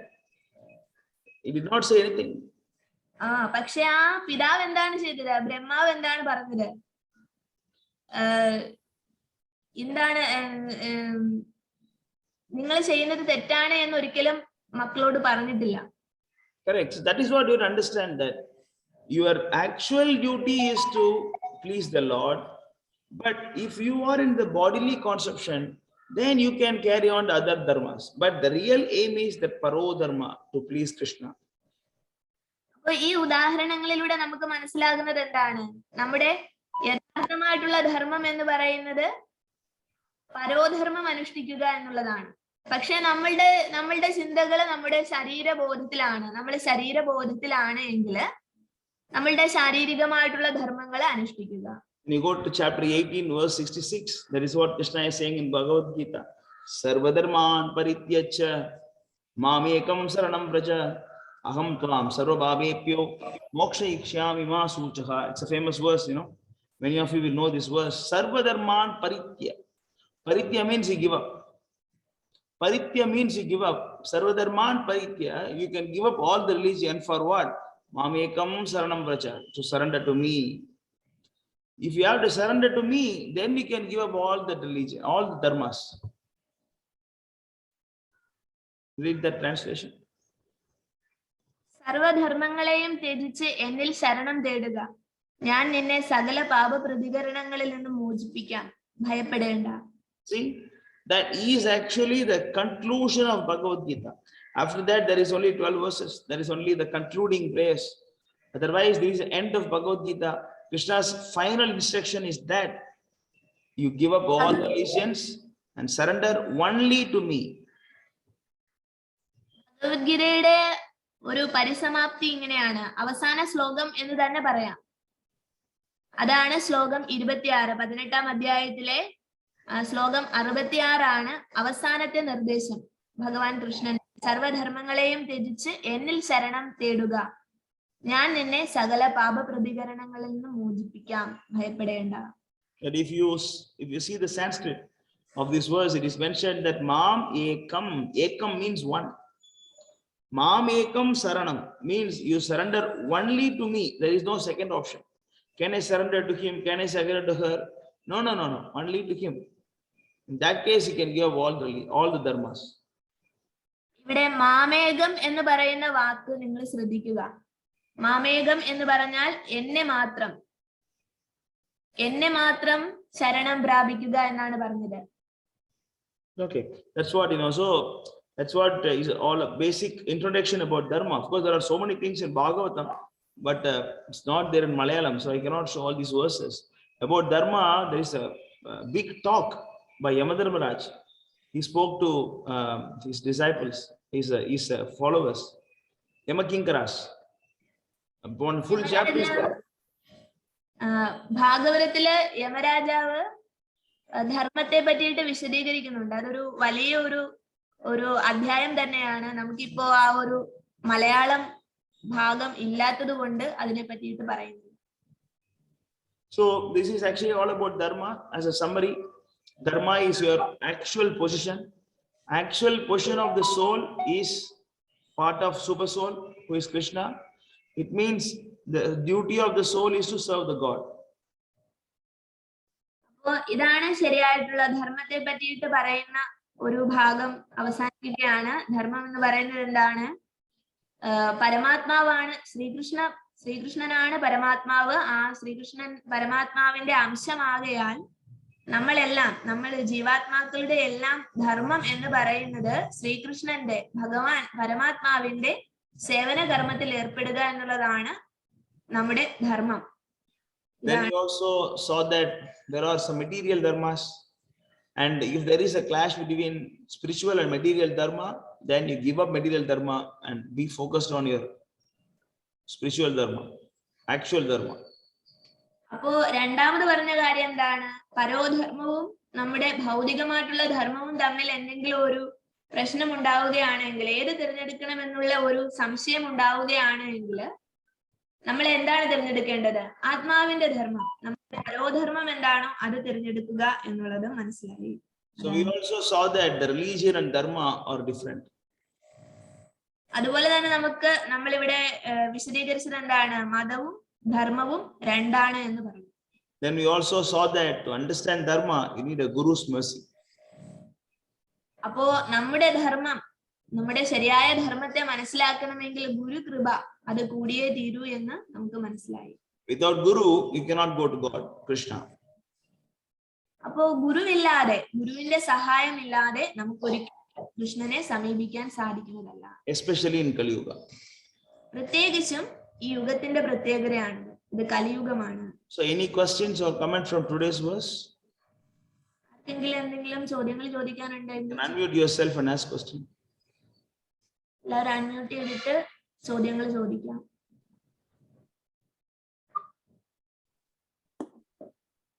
Namaskaram. Namaskar, please. Actually, I have two doubts. Actually, it is doubt only. Yes. You are saying that we need to please the ultimate God. Yes. Which is Krishna. Yes. So, in other these Puranas and the whatever books we have read, it is mentioned that the Parabrahma, which is Sri Krishna is not having any it is not having any kind of taste. It is endless. There is no starting, there is no finishing, and it itself is the Ananda Parabrahma. See, it is the Anandam. Correct. So if it is the Ananda Parabrahma, see, I am not getting the exact English word for that. Understood. Okay. And how can we please him again? Yeah, correct. So he himself is the Ananda Parabrahma first. And again, how can? And as per my understanding, see, it will not affect anything. He is ultimate this wisdom. He is ultimate truth. And see, our human thinking, our thought process, our human these emotions will never affect this ultimate Parabrahma. Then how can we please him again? My first doubt. One more doubt I am having. Finish this and go to next question. Okay. So we'll finish this and then go to the next question, Ratish. So wonderful question asked by Ratish. Of course, I was going very basic because it is actually a initial session, but we can answer this. See, Malayalam ഒന്ന് പറയാം മറ്റുള്ളവർ. we can translate in Malayalam so others can understand the ഞാൻ പറയാം. എനിക്ക് തോന്നിയത് നമ്മളുടെ ഞാൻ വായിച്ചിട്ടുള്ള എന്താ പറയാ പരിമിതമായിട്ടുള്ള അറിവ് വെച്ചിട്ട് എൻ്റെ ഇത്രയും കാലത്തെ ഇത് വെച്ചിട്ട് ഞാൻ മനസ്സിലാക്കിയ ഒരു കാര്യം, നമ്മളുടെ പരബ്രഹ്മം എന്ന് പറയുന്നത്, ശ്രീകൃഷ്ണൻ എന്ന് പറയുന്നത്, ഈ പറയുന്ന നമ്മൾ മനുഷ്യർക്കുള്ള ഒരു വികാരങ്ങളിൽ നിന്നും ഒക്കെ വ്യത്യസ്തമാണ്. അദ്ദേഹത്തെ യാതൊരു വിധത്തിലുള്ള സന്തോഷമോ അല്ലെങ്കിൽ സങ്കടമോ അങ്ങനെയുള്ള ഒന്നും അഫക്റ്റ് ചെയ്യുന്നതല്ല, ബാധിക്കുന്നതല്ല. അതായത് അത് നിർഗുണ പരബ്രഹ്മം എന്ന് പറയാം. അങ്ങനെ ഒരു സങ്കല്പമാണ്. അല്ലെങ്കിൽ അതിന് ആദിയോ അന്തമോ ഒന്നുമില്ല. പാർത്ഥന് പോലും അദ്ദേഹത്തെ കാണാൻ സാധിച്ചിട്ടില്ല, പൂർണ്ണമായിട്ട് കാണാൻ സാധിച്ചിട്ടില്ല എന്നുള്ളതാണ്. ഒരു പ്രത്യക്ഷ രൂപം മാത്രമാണ് കാണാൻ വേണ്ടി സാധിച്ചത്. അപ്പൊ അങ്ങനെയുള്ള നിർഗുണ പരബ്രഹ്മമായിട്ടിരിക്കുന്ന ഒരു ദൈവത്തെ നമുക്ക് എങ്ങനെയാണ് വീണ്ടും സന്തോഷിപ്പിക്കാൻ വേണ്ടി പറ്റുക അദ്ദേഹത്തിന്? അപ്പൊ അതായത് അത് അബ്സല്യൂട്ടാണ്, അത് അല്ലെങ്കിൽ സീറോ എന്ന് പറയാൻ പറ്റില്ല. അത് നിറകുടം തുളുമ്പില്ല എന്ന് പറഞ്ഞിരിക്കുന്ന ഒരു ഇതിലാണ്. അതിന് യാതൊരു വിധത്തിലുള്ള വികാരങ്ങളോ വിചാരങ്ങളോ അങ്ങനത്തെ ഒന്നുമില്ല എന്നുള്ളതാണ്. അതായത് ഒരു മനുഷ്യന്റെ രീതിയിൽ നമ്മൾ ചിന്തിച്ചു കഴിഞ്ഞാൽ ശരിയാണ്. ഒരു മനുഷ്യനായിട്ട് കാണുവാണെങ്കിൽ, അത് Srikrishna as a human being എന്നുള്ള രീതിയിൽ കാണുവാണെങ്കിൽ നമ്മൾ പറയുന്നത് ശരിയാണ്. ഈ പറയുന്ന അദ്ദേഹത്തെ സന്തോഷിപ്പിക്കാനൊക്കെ പറ്റാം. പക്ഷെ ഈ പറയുന്ന ഒരു വികാരമോ വിചാരങ്ങളോ അല്ലെങ്കിൽ അതിനെല്ലാം അതീതനായിട്ടുള്ള ഒരു സത്വത്തെ അല്ലെങ്കിൽ അങ്ങനെയുള്ള ഒരു ശക്തിയെ നമുക്ക് എങ്ങനെയാണ് വീണ്ടും സന്തോഷിപ്പിക്കാൻ പറ്റുക എന്നുള്ളതാണ് ഞാൻ ചോദിച്ചത്. Good. So you translated. You can open 10:15 Mataji Bhagavad Gita. 10:15 chapter 10 verse. So it's a nice question, but it take a lot of things to be covered in this. I'll try to answer as short as possible. Otherwise this can be explained for hours. So the thing is, she's going to show the sloka, and there is one sloka from Bhagavatam. You can see go to the purport, 10:15 purport. You open that, go to the purport. You see it's mentioned Bhagavatam Canto 1 chapter 2 verse number 11. You see, can you read that, Ratish? That English below the Malayalam below the Sanskrit.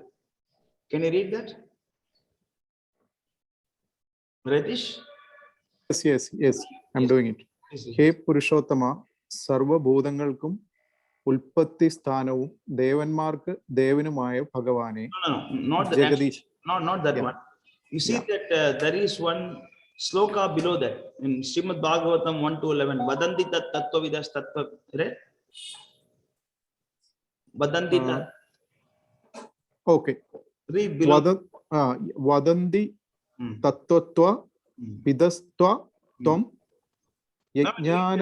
Malayalam below, no problem. Read the Malayalam. Okay. പരമതത്വം 3 ഭാവങ്ങളിൽ സാക്ഷാത്കരിക്കപ്പെടുന്നു.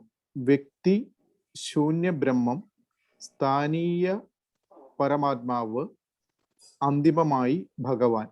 ഇവയാണ് 3 ഭാവങ്ങൾ. പരമതത്വജ്ഞാനത്തിന്റെ അന്ത്യഘട്ടത്തിൽ ഒരാൾ പരമ ദിവ്യോത്തമ പുരുഷനെ കുറിച്ച് അറിയുന്നു. ഒരു സാധാരണ മനുഷ്യനെയോ അവ്യക്തിഗത ബ്രഹ്മത്തെയോ സ്ഥാനീയ പരമാത്മാവിനെയോ സാക്ഷാത്കരിച്ച ഒരു മുക്തന് ഭഗവാന്റെ വ്യക്തിത്വം ഗ്രാഹ്യമല്ലെന്നും വരാം. അങ്ങനെയുള്ളവർ കൃഷ്ണ പ്രോക്തങ്ങളായ ഈ ഗീതാസൂക്തങ്ങളിലൂടെ ഭഗവാനെ മനസ്സിലാക്കാൻ ശ്രമിക്കണം. ചിലപ്പോൾ അവ്യക്തിഗതവാദികൾ കൃഷ്ണനെ ഭഗവാനായി അംഗീകരിക്കുകയും അദ്ദേഹത്തിന്റെ വാക്കുകളെ പ്രാമാണികമായി കരുതുകയും ചെയ്യാറുണ്ട്. എങ്കിലും മുക്തരായ പലർക്കും കൃഷ്ണനെ പരമ ദിവ്യോത്തമ പുരുഷനായി ദർശിക്കുവാൻ കഴിയുന്നില്ല. അതുകൊണ്ട് തന്നെയാണ് ഇവിടെ it will go on, but let me we are short of time, but the point is that the God is understood in three ways. One is Brahmeti, Paramatmeti, Bhagavaniti. You can see in the Sanskrit it is mentioned the words Brahmeti, Paramatmeti, Bhagavaniti. So there is one God is conceived in three different ways. For example, sorry, translate. Can you translate this? ഇവിടെ നമുക്ക് ഒരു ദൈവത്തെ മൂന്ന് തരത്തിൽ കാണാമെന്നാണ് പറയുന്നത്, മൂന്ന് രീതിയിൽ മനസ്സിലാക്കാമെന്നാണ് പറയുന്നത്. Okay, so first thing is Brahman. Brahman means actually the impersonal God that you are explaining, right? Until now, no taste, no feeling, no emotion. You are talking about that, no? That is actually impersonal Brahman. ഇപ്പൊ പറഞ്ഞത് ആ ഒരു ബ്രഹ്മത്തെ പറ്റിയിട്ടാണ്. ആദ്യത്തെ രൂപമാണ് ആ ബ്രഹ്മം എന്ന് പറയുന്നത്, പരബ്രഹ്മം. So that is actually that they use technically they use the word as Nirguna Brahman. ഇവിടെ ഉപയോഗിക്കുന്ന ഒരു പ്രധാനപ്പെട്ട വാക്കാണ് നിർഗുണ പരബ്രഹ്മം. So Nirguna Brahman. Nirguna means actually no guna. നിർഗുണ എന്ന് പറഞ്ഞാൽ പ്രത്യേകിച്ച് ഗുണങ്ങളൊന്നുമില്ല. ഈ ഇപ്പൊ പറഞ്ഞതുപോലെ സന്തോഷങ്ങളോ ദുഃഖങ്ങളോ. Let us come back here more, but let us see the other two things also before that. അപ്പോ മറ്റു രണ്ട് ഭാഗങ്ങൾ, മറ്റു രണ്ട് രൂപങ്ങൾ എന്തൊക്കെയാണെന്ന് പറയുന്നത്. Then the next one is actually Paramatma. It means actually there is another way to realize God is that localized Paramatma, that God is sitting in everybody's heart. അപ്പോ രണ്ടാമത്തെ രീതിയിൽ ഭഗവാനെ മനസ്സിലാക്കുന്നതാണ് പരമാത്മാവിന്റെ രൂപത്തിൽ എന്ന് പറഞ്ഞാൽ ആ പരമാത്മാവ് എല്ലാ ഹൃദയങ്ങളിലും വസിക്കുന്നു. അങ്ങനെയാണ് നമുക്ക് പരമാത്മാവിനെ കാണാൻ. And the third thing is that Bhagavan himself in his Sachidananda Vigraha, in his original form. അപ്പൊ മൂന്നാമത്തെ രീതിയിൽ ഭഗവാനെ മനസ്സിലാക്കുന്നതാണ് ഭഗവാന്റെ സച്ചിദാനന്ദ രൂപം എന്ന് പറയും. It is actually a gradual elevation. ഈ മൂന്ന് തലങ്ങളെന്ന് ക്രമേണ നമുക്ക് മനസ്സിലാക്കുന്നതാണ്. ആദ്യം നിർഗുണ പരബ്രഹ്മം. At the initial stage you perceive God as formless. അപ്പൊ ആദ്യത്തെ അവസ്ഥയിലാണ് ഈ രൂപമില്ലാത്ത അവസ്ഥ നമ്മൾ മനസ്സിലാക്കുന്നത്. But the next level is that you are seeing God within yourself. അത് രണ്ടാമത്തെ അവസ്ഥയിൽ എന്ന് പറയുന്നത് ഭഗവാനെ താങ്കൾക്കുള്ളിലും ദർശിക്കാൻ സാധിക്കും. അതാണ് പരമാത്മാവിന്റെ അവസ്ഥയിൽ. The last stage is that you see him in his original form. ആ അവസാനത്തെ അവസ്ഥയാണ് അദ്ദേഹത്തിന്റെ യഥാർത്ഥ അവസ്ഥ. ആ സച്ചിദാനന്ദ വിഗ്രഹ രൂപത്തില് താങ്കൾക്ക് ഭഗവാനെ കാണാം. Let us go back to the impersonal Nirguna Brahman. അപ്പൊ നമുക്ക് എന്താണ് നിർഗുണ ബ്രഹ്മം എന്താണ് എന്നുള്ളതിനെ പറ്റിയിട്ട് വിശദീകരിക്കാം. Normally in Vedas, I'll meet everybody. You can unmute Anandini Mataji, and later on, if somebody wants to ask question, they can unmute themselves and ask. Okay.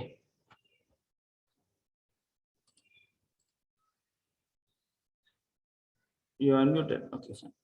Okay, so the Nirguna Brahman, what is the meaning of Nirguna Brahman? That we have to understand. For example, for Nirguna means that God has no guna. നിർഗുണം എന്ന് പറഞ്ഞാൽ എന്താണ്? അതാണ് ആദ്യം മനസ്സിലാക്കേണ്ടത്. നിർഗുണം എന്ന് പറഞ്ഞാൽ ദൈവത്തിന് പ്രത്യേകിച്ച് ഗുണങ്ങളൊന്നുമില്ല. That's what actually what we understand, that God has no emotions, no feeling. That's what we understand. അപ്പൊ ആ വാക്കിൽ നിന്ന് നമ്മൾ മനസ്സിലാക്കുന്നത് എന്താണ്? കൃഷ്ണന് ഭഗവാന് ഗുണങ്ങളൊന്നുമില്ല.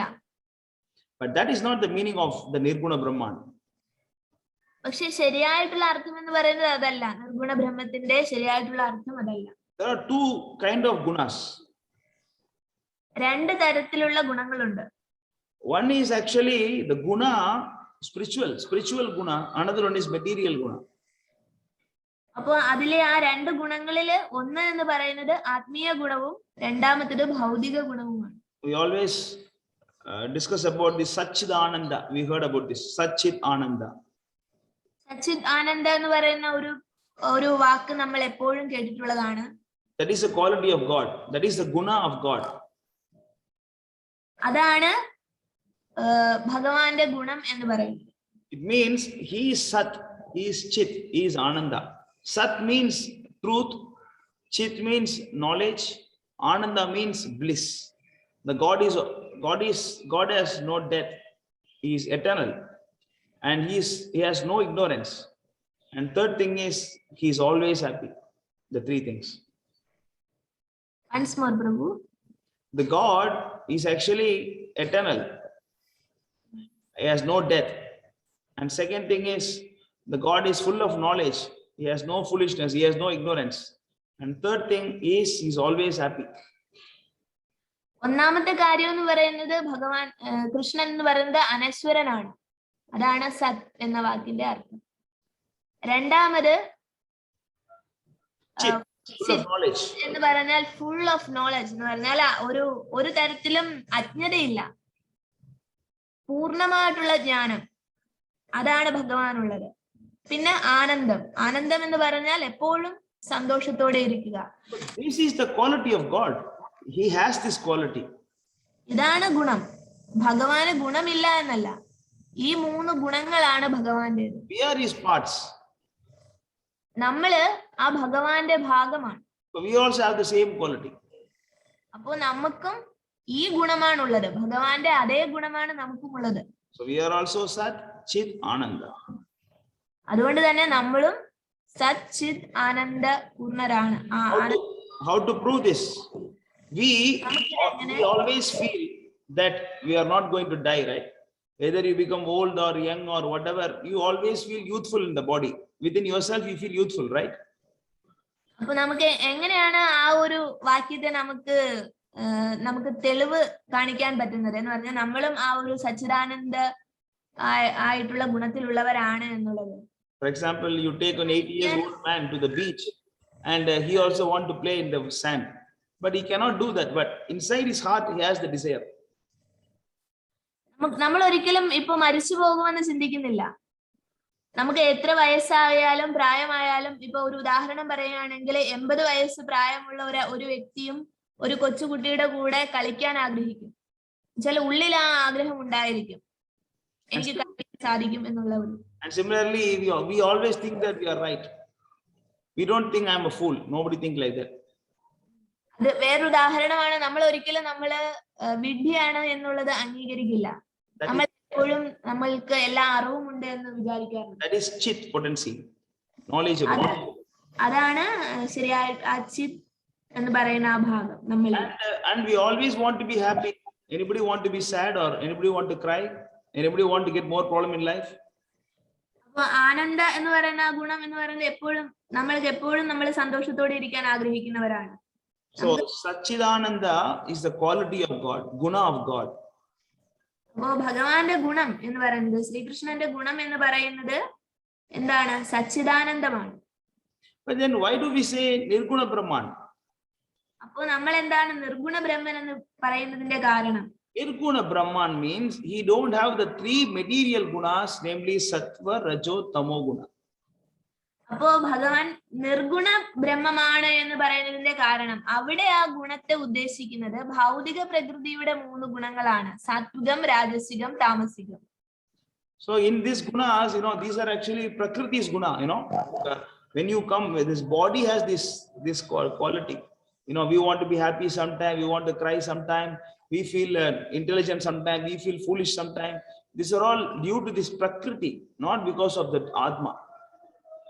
അപ്പോ ആത്മാവിന്റെ ഗുണം എന്ന് പറയുന്നത് സച്ചിദാനന്ദമാണ്. ഈ പ്രകൃതിയുടെ ഗുണമാണ് ഈ മൂന്ന് ഗുണങ്ങള്: സാത്വികം, രാജസികം, താമസികം. നമ്മള് ഈ ശരീരം എടുത്ത് പ്രകൃതിയുമായി ബന്ധപ്പെടുമ്പോ നമുക്കും ആ ഗുണങ്ങൾ ഉണ്ടാകുന്നു, ഈ മൂന്ന് ഗുണങ്ങൾ ഉണ്ടാകുന്നു.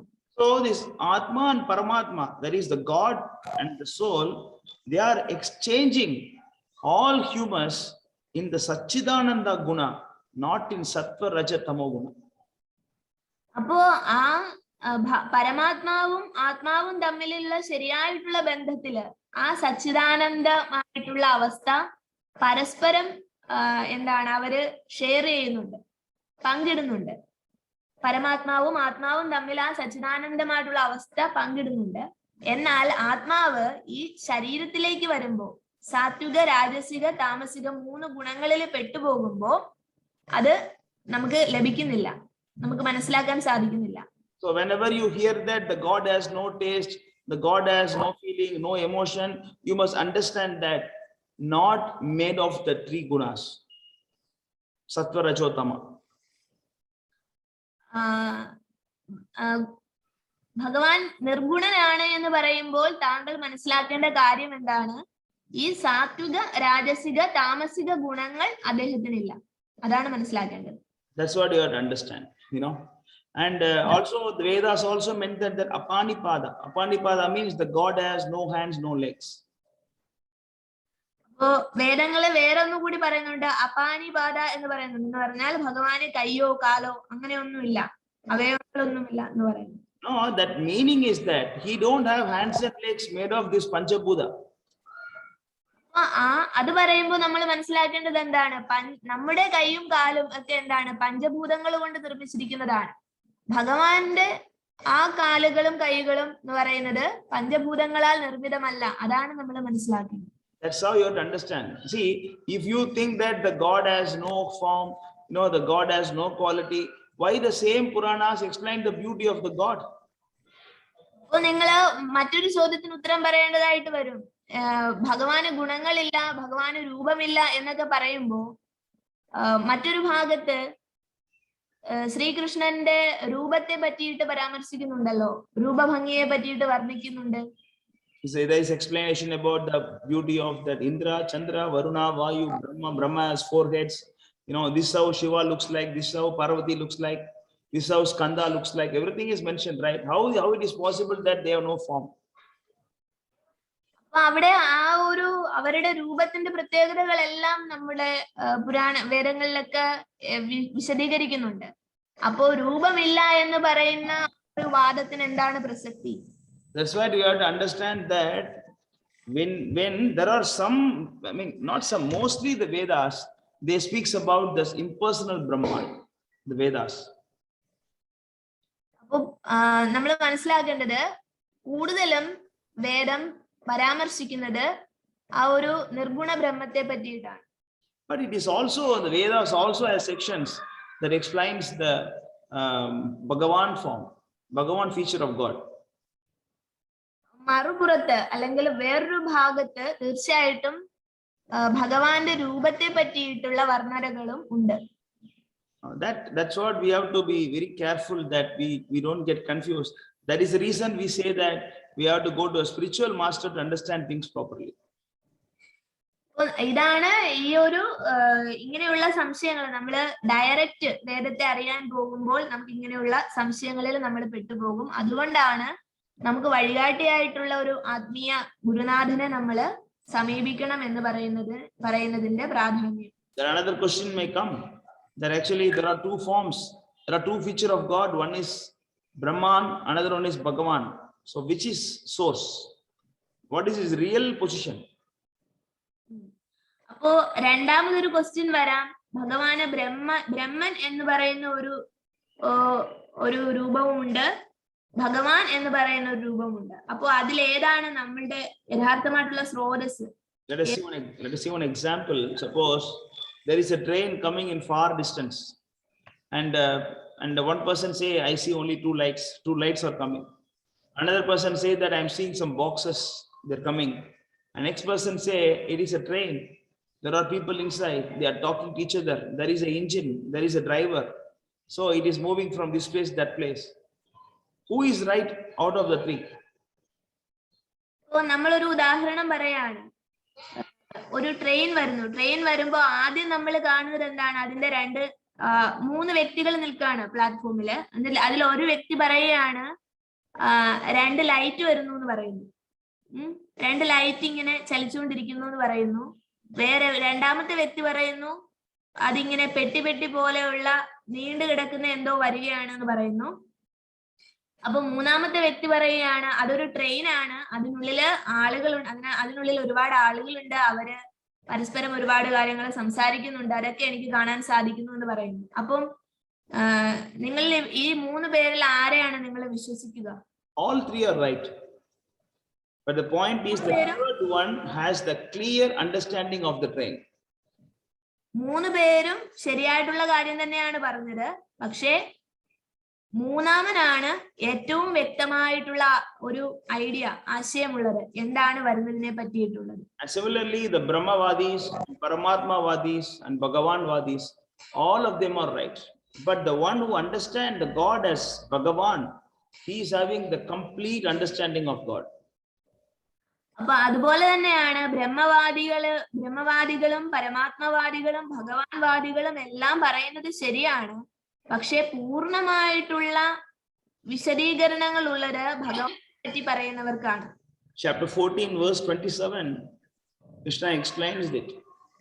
What is the source? Whether impersonal Brahman is source or Bhagavan is the source. 14:27.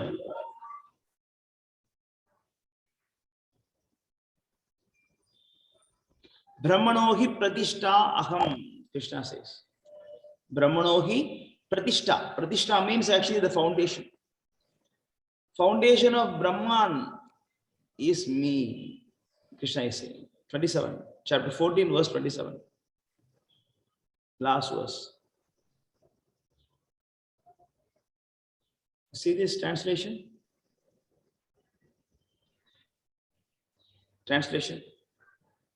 അമൃതവും അക്ഷയവും ശാശ്വതവും ആത്യന്തിക സുഖത്തിന്റെ മൂലസ്ഥാനവുമായ വ്യക്തിശൂന്യ ബ്രഹ്മത്തിന്റെ അടിസ്ഥാനവും ഞാൻ തന്നെ. So the Sunya Brahma is definitely, it is actually a pleasing happiness, everything it gives. But Krishna says, I am the basis. അപ്പോ വ്യക്തിശൂന്യ ബ്രഹ്മം എന്ന് പറയുന്നത് തീർച്ചയായിട്ടും ഇപ്പൊ ഇതിൽ പറയുന്നത് പോലെ അമൃതവും അക്ഷയവും ശാശ്വതവും ആത്യന്തിക സുഖവും അതിന്റെ എല്ലാം മൂലസ്ഥാനമാണ് വ്യക്തിശൂന്യ ബ്രഹ്മം. എന്നാൽ ആ വ്യക്തിശൂന്യ ബ്രഹ്മത്തിന്റെ അടിസ്ഥാനം ആരാണ്? അടിസ്ഥാനം ഞാൻ തന്നെയാണ് എന്ന് കൃഷ്ണൻ പറയുന്നു. Also go to 12th chapter. Chapter 12. Just show the overview of the 12th chapter. You can read only the translation.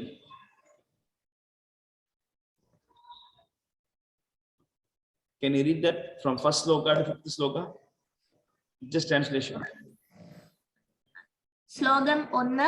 Arjunan ചോദിച്ചു, എല്ലാ സമയവും അങ്ങയുടെ ഭക്തി സേവനത്തിൽ ഉചിതമായി ഏർപ്പെട്ടു പോരുന്നവരോ അതോ പ്രത്യക്ഷമല്ലാത്ത അവ്യക്ത ബ്രഹ്മത്തെ ഉപാസിക്കുന്നവരോ ആരാണ് കൂടുതൽ പരിപൂർണതയുള്ളവർ? So this is a question you asked. So who is actually, you asked about difference, but here it is explained about Arjuna is asking one more higher step. He's asking who is actually more right. He's asking. അപ്പോൾ ഇതാണ് താങ്കൾ ചോദിച്ച ചോദ്യം. അതിനുള്ള ഉത്തരങ്ങളാണ് വരുന്നത്. Second one. ശ്ലോകം 2. പരമദിവ്യോത്തമ പുരുഷൻ പറഞ്ഞു, എന്റെ വ്യക്തിരൂപത്തിൽ തന്നെ അതീന്ദ്രിയമായ ദൃഢവിശ്വാസത്തോടെ എല്ലായ്പ്പോഴും എന്നെ ആരാധിക്കുന്നതിൽ മുഴുകിയിരിക്കുന്നവരാണ് ഏറ്റവും പരിപൂർണതയുള്ളവരെന്ന് ഞാൻ കരുതുന്നു. വ്യക്തിരൂപത്തിന്റെ, right? What did you read just now? വ്യക്തിരൂപത്തിൽ. The one who understands in that Vyakti Rupa and bhajana, do service to him. And Krishna says, he is actually very close to me. അപ്പൊ ഈ ശ്ലോകത്തില് പറയുന്നത് എന്താണ്? വ്യക്തിരൂപത്തില് മനസ്സുറപ്പിച്ച് അതീന്ദ്രിയമായ ദൃഢവിശ്വാസത്തോടെ ആരാധിക്കുന്നവരാണ്, ആ ആരാധനയിൽ മുഴുകിയിരിക്കുന്നവരാണ് ഏറ്റവും പരിപൂർണതയുള്ളവർ. ഭഗവാൻ തന്നെ പറയുന്നു, he is paripurna. He is actually the correct person. And next one. 3-4 ശ്ലോകങ്ങളുടെ അർത്ഥമാണ്. എന്നാൽ ഇന്ദ്രിയങ്ങളെ എല്ലാം നിയന്ത്രിച്ച് എല്ലാവരിലും സമഭാവനയോടെ സർവ്വജീവികളുടെയും നന്മയിൽ തൽപരരായിക്കൊണ്ട് ഇന്ദ്രിയങ്ങൾക്ക് ഗോചരമല്ലാത്തതും അവ്യക്തവും സർവ്വവ്യാപ്തവും അചിന്ത്യവും സ്ഥിരവും മാറ്റമില്ലാത്തതും ഉറച്ചതും ആയതിനെ നിരപേക്ഷ തത്വത്തിന്റെ വ്യക്തിശൂന്യ സങ്കല്പത്തെ പൂർണ്ണമായും ഉപാസിക്കുന്നവരും ഒടുവിൽ എന്നെ തന്നെ പ്രാപിക്കുന്നു. So that does not mean that those who are Brahmavadis are wrong, not like that. They are also right. Krishna says they also can come to me. ബ്രഹ്മവാദികൾക്കും എന്റെ അടുത്ത് എത്താമെന്ന് ഭഗവാൻ പറയുന്നുണ്ട്. But the next one, you see, Krishna, what he saying? അപ്പൊ ശ്ലോകം 5 അതാണ് അടുത്തത്. പരമപുരുഷന്റെ അവ്യക്തവും വ്യക്തിശൂന്യവുമായ ഭാവത്തിൽ ആസക്ത ചിത്തരായവർക്ക് പുരോഗമനത്തിന് പ്രയാസമേറും. ശരീരികൾക്ക് ഈ വഴിക്കുള്ള മുന്നേറ്റം സദാ ദുഷ്കരമാണ്. So it's very difficult. The one who got this body, this Brahman realization is very difficult. Understand the formless feature is very, very difficult, especially in Kali Yuga. പ്രത്യേകിച്ച് നമ്മൾ കലിയുഗത്തിലാണ് ജീവിക്കുന്നത്. അപ്പോ ആ ശരീരം സ്വീകരിച്ചവർക്ക് ബ്രഹ്മഭാവത്തെ മനസ്സിലാക്കിയിട്ടാൽ വ്യക്തിശൂന്യമായിട്ടുള്ള സങ്കല്പത്തിലൂടെ ഭഗവാനെ പ്രാപിക്കുക അതെന്ന് പറഞ്ഞാൽ വളരെ ദുഷ്കരമായിട്ടുള്ള വഴിയാണ്. In 14th chapter we saw that Brahman, Bhagavan realization is higher than Brahman realization. 14th chapter just now we saw Brahmanogi Pratishtha Aham. 14ാമത്തെ ആ ഒരു ചാപ്റ്ററിൽ നമ്മൾ കണ്ടു. once more Prabhu. In 14th chapter just now we saw that Bhagavan realization is higher than Brahman realization. 14ാമത്തെ ചാപ്റ്ററിൽ നമ്മൾ കണ്ടു ഭഗവാനെ പറ്റിയിട്ടുള്ള ആ ഒരു അറിവെന്ന് പറയുന്നത് ബ്രഹ്മൻ എന്ന് പറയുന്ന ആ ഒരു അറിവിനേക്കാൾ ഉയർന്നതാണ്. But here we see that it is not only the highest, also easiest, this Bhagavan realization. അപ്പോ എന്താണ് ഭഗവാന്റെ രൂപത്തിലുള്ള ആ ഒരു ഭക്തി എന്ന് പറയുന്നത് കുറച്ചുകൂടി പ്രയാസമില്ലാത്ത ലളിതമായിട്ടുള്ള വഴിയാണെന്ന് കൂടി നമുക്ക് ഈ ഒരു ഭാഗം വായിക്കുമ്പോൾ മനസ്സിലാക്കാൻ സാധിക്കുന്നതാണ്. So that is why we should be very careful when we read this kind of slokas about this Parabrahman realization. അപ്പോ നമ്മൾ എപ്പോഴും ശ്രദ്ധിക്കേണ്ട കാര്യമാണ് പരബ്രഹ്മൻ എന്ന് പറയുന്ന ആ ഒരു അറിവിനെ പറ്റിയിട്ട് നമ്മൾ അങ്ങനെയുള്ള ശ്ലോകങ്ങൾ വായിക്കുമ്പോൾ നമ്മൾ ഈ ഒരു കാര്യം മനസ്സിലാക്കിയിരിക്കുക. So I hope I answered your question. But of course, the shortest answer took 35 minutes. But it's a big subject, so we cannot cover it in one class. But still, I try to answer your question. But more and more you hear every week, you can understand more on this. Is your doubt clear, Mr. Ratish? Yes. Okay. Thank you very much. I think our next question, maybe we can keep for next week. It's 10 now. Yeah. I was also about to say the question. What is the question? Actually, my question was like that. See, when you told about the guru, okay. So I think that there should be some guru, which is the Param Guru, who will be there in the origin of the human life in the this earth itself. There should be somebody who created all these things. He only can explain about how to live and how to make this earth as a heaven, or like that. There should be somebody. So is that guru is the guru? Very good question. So we'll cover this next week. Next week okay. I'll be covering about who is guru and what is the qualification of guru, whether the guru is available in the human form or how to approach the guru. All these things we'll cover next week. So anybody ആ ചോദ്യത്തിന്റെ മലയാളം ഒന്ന് പറഞ്ഞേക്കും മറ്റുള്ളവർക്ക്. I think next week anyway we're going to cover it. So next week we can have it.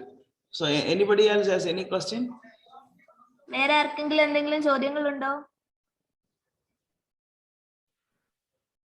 Hare Krishna. Okay, so we are also late for 10, going to be 10:07 now. It's a long session today. Thanks for patiently listening this class. Hope it was beneficial to you. Okay, എല്ലാവരും ക്ഷമയോടെ കേട്ടിരുന്നതിന് വളരെ നന്ദി. ഇന്നത്തെ class കഴിഞ്ഞിരിക്കുകയാണ്. So please forward this to your friends, like she will also record the sessions. Recording is going on. We will be posting it. You can share with your friends and invite all your friends for this class also. നിങ്ങൾക്ക് നിങ്ങളുടെ സുഹൃത്തുക്കൾക്കൊക്കെ ഈ ഒരു class recorded ആണ്, അത് share ചെയ്യാവുന്നതാണ്. ഞാൻ അതിന്റെ link ഗ്രൂപ്പിൽ ഇടുന്നതാണ്. ക്ലാസ്സിൽ താല്പര്യമുള്ളവരെയൊക്കെ നിങ്ങൾക്ക് ഇതിലോട്ട് കൊണ്ടുവരാവുന്നതാണ്. Thank you. Thanks. Hare Krishna. എല്ലാവർക്കും നന്ദി. Thank you very much. Hare Krishna. Hare